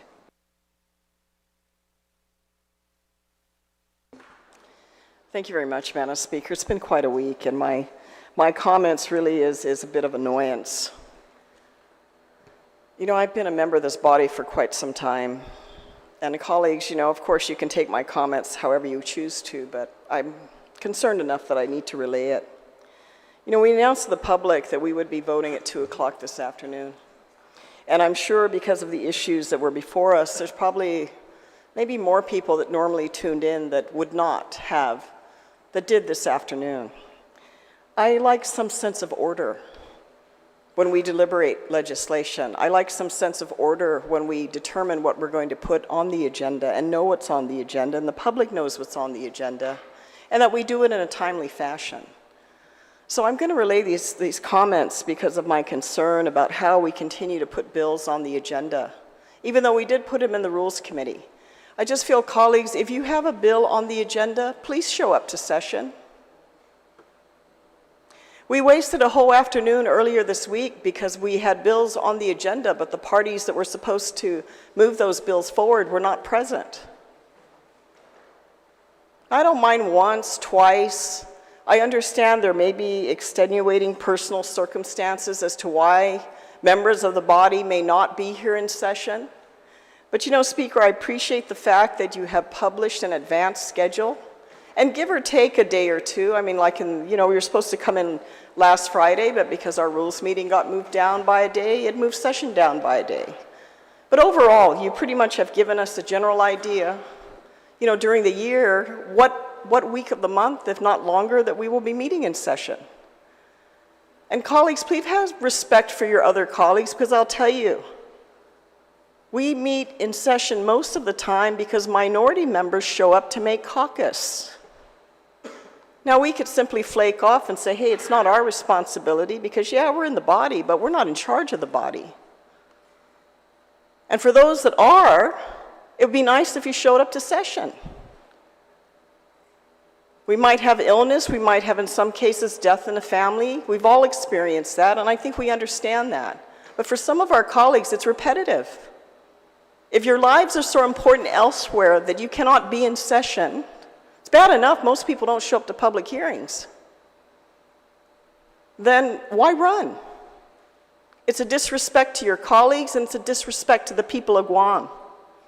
I've never seen such absences in my time. And short of Senator Tina, who's only one term ahead of me in my 14-year absence here, I've never seen this.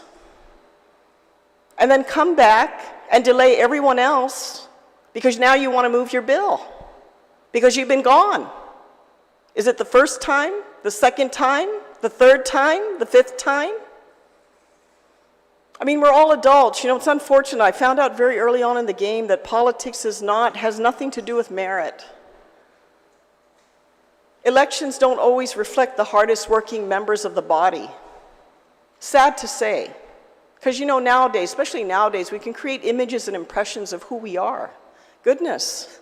Artificial intelligence, we can create who we are, whether we're real or not.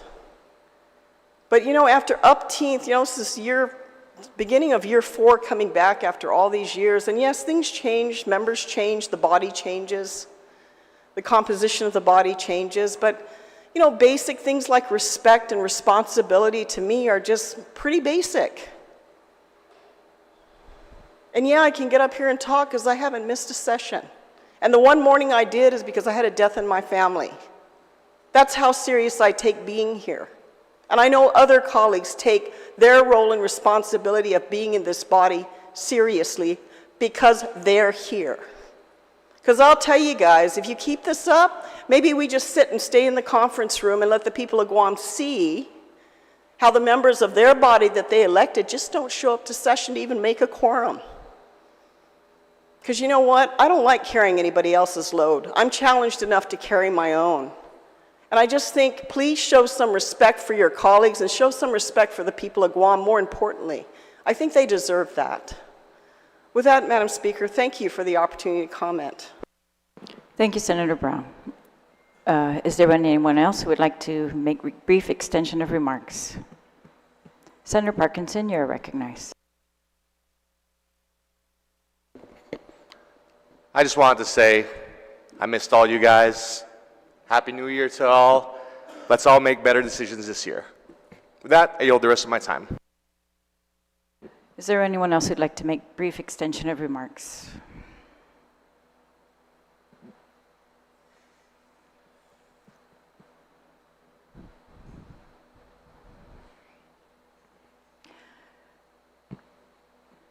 Senator Shelton.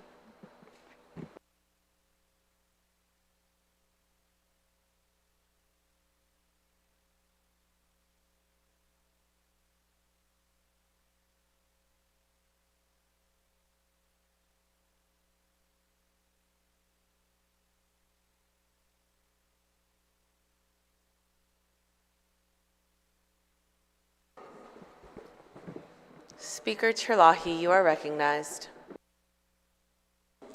Thank you. I just like to speak briefly. I'm not really sure what I'm going to say. I was a little surprised by the actions of the body today. I'm especially surprised that we didn't pass any of the hospital bills. I know the people of Guam are very much looking to us for leadership, and I feel like we should continue to deliberate until we come to a conclusion. So many of the body were not present during our deliberations, and I don't know their concerns of any of the bills. And maybe we can address those if we're able to hear what they are. Maybe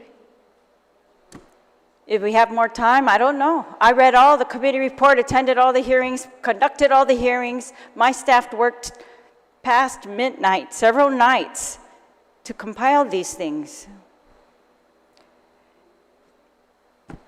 That's their job. This is my job. And I want us to do our job. I want to pass a hospital bill. These are the only 2 locations that were on the top 3 lists of Matrix, in the Matrix study. There was no other government land that is not either controlled by the Chamorro Land Trust or some other entity, according to Matrix and the Department of Land Management and the governor, that is available. So these are our choices.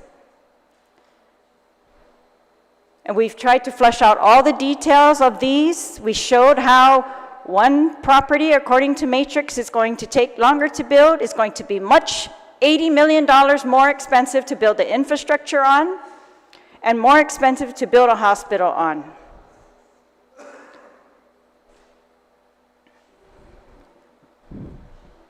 So I'm not sure where the uncertainty lies.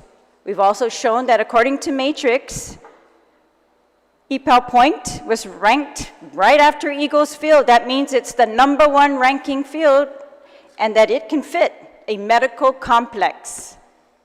So the myth that's being passed around that it's not big enough is false, according to the $1.9 million study by Matrix. But if people in here know better than that, let's hear it.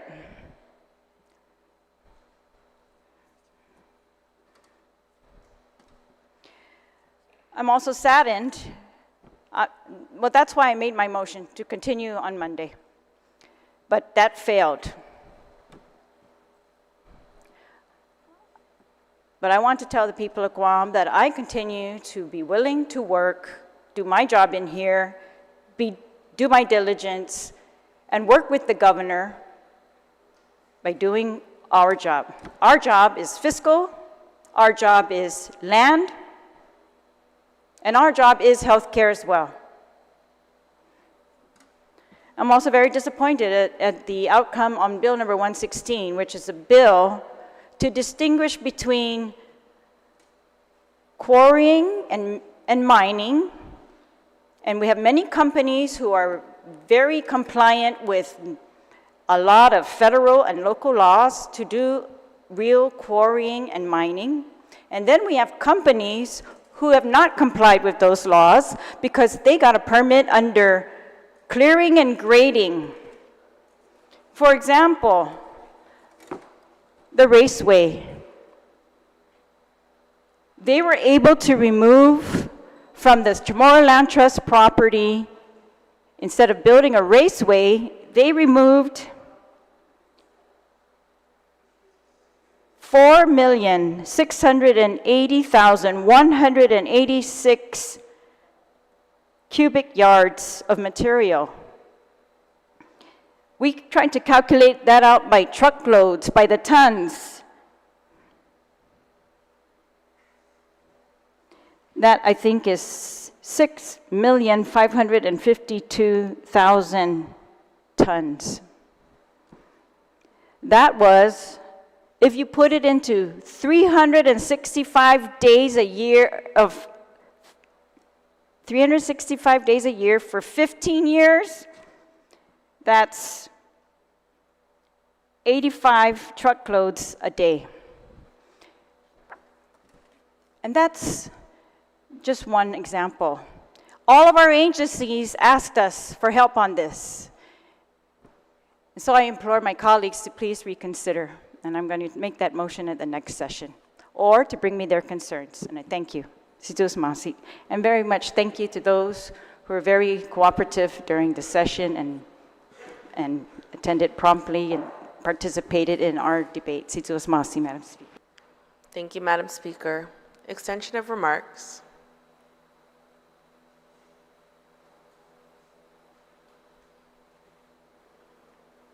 Anyone for extension of remarks?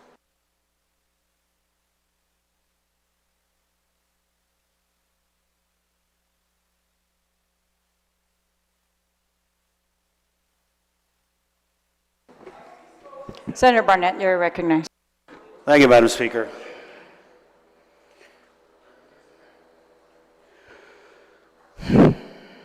I just want to apologize to the people of Guam.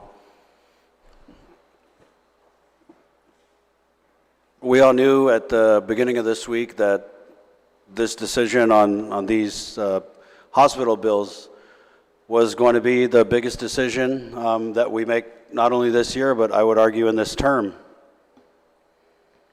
And the previous speaker had talked about our colleagues sharing their concerns on, either of the measures.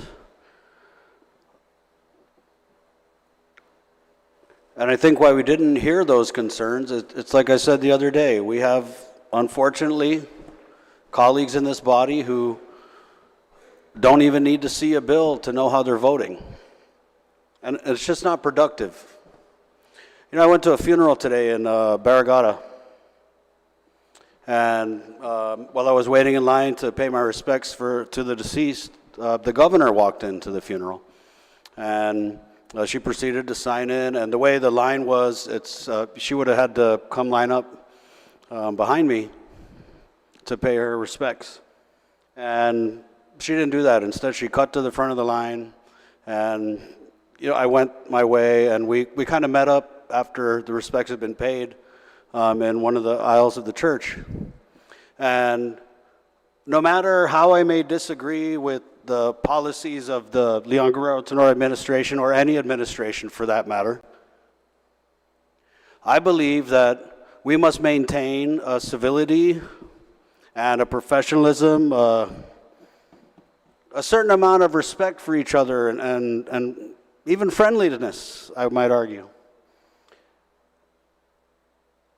And so I went up to, it's kind of funny, every time I go to give the governor a kiss, she does this like the Matrix when they're dodging the bullets.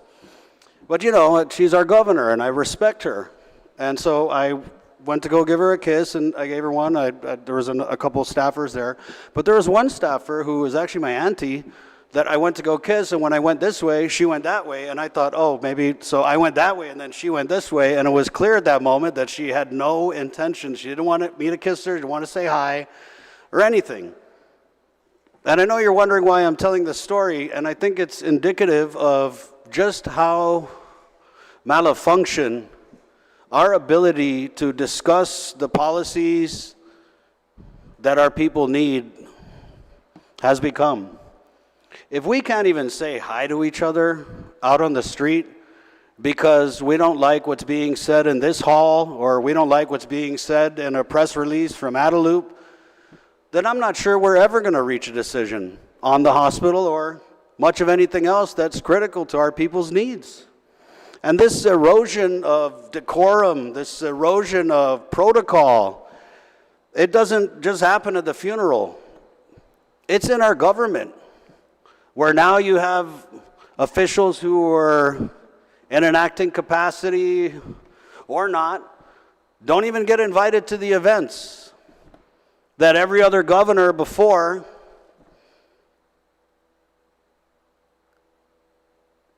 would issue invitations for everybody. And I don't want to sound silly. But I'm just saying that's where we're at, is we have an administration that is willing to bend the agencies in this government to go against anybody they don't like, any ideas that they don't like. And what I don't like to see is I don't like to see the personal and the personalities taking over what should just be our duty to pass bills and make laws. And so I see some colleagues in here offer really, really good ideas. But some of my colleagues don't want to hear anything because of who is offering those ideas. And that's the state of our politics today. We can say we want to fix the schools, but if the wrong person says they want to fix the schools, then guess what? Nothing's going to get done. We can say we want to solve the issue of the hospital, but if the wrong person says they want to solve it, we would rather drive the whole effort into the ditch than to give anybody a win. And when the politics is like that, there are no winners. There are only losers. And the people of Guam lose when we can't make decisions and we can't work together and set aside our differences. Sidus Masi, Madam Speaker. Sidus Masi. Senator Barnett, is there anyone else who'd like to speak on extension of remarks? If not, is there a motion? Senator Lujan, you are recognized.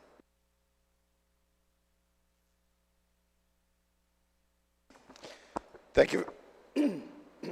Thank you very much, Madam Speaker. Madam Speaker, it's been a year that we've all been working together. I want to thank each and every one of you, Madam Speaker, Speaker Talai, Senator Barnett, Senator Parkinson, Senator Duenas, Senator Bloss, Senator Paris, Senator Shelton, Vice Speaker Tina Rosemunda Barnes, Senator Brown, Senator San Nicolas, Senator San Augustine, Senator Kinata, Senator Fisher, Senator Taitagui. It's been a pleasure working with each and every one of you. We've had our differences, and we will continue to have our differences between now and the end of the 37th Guam Legislature. But putting things in perspective, I was with a bunch of veterans today. I, not being a veteran, can reflect that because of them, because of the people that continue to serve and the people that served, that have given their lives, some of them, have given their lives and limbs, and the ones who came home and are still suffering. They did all that to give us this opportunity to debate, to argue, and maybe even the war of words. But what these veterans and men and women that currently serve, their war are not with words, their war with bullets. And some of them give up everything. For us to be standing here to debate, and sometimes again it's called a war of words.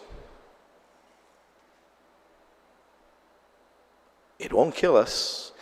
It may hurt our egos. But the men and women who are out there that have fought the war with bullets, some have given all. And all have given some. With that, Madam Speaker, again, I look forward to working with each and every one of you for the rest of the year. And we will continue to have our differences. But again, our war with words should not, again, divide us as humans. And again, whether it be Republican or Democrat, we work for one people, one Guam. With that, Madam Speaker, thank you very much. Jesus Masi. Jesus Masi, Senator Lujan. On brief extension of remarks, is there anyone else who'd like to be recognized? Senator Perez, you are recognized. Thank you, Madam Speaker. I just want to try one more time. I think our job is not done when we haven't, made this decision on the location of the new hospital. I don't want to come away with this session without trying. So I would like to make the motion to recess until Monday to continue the deliberations on the two hospital bills. On the motion, all in favor, please raise your hand.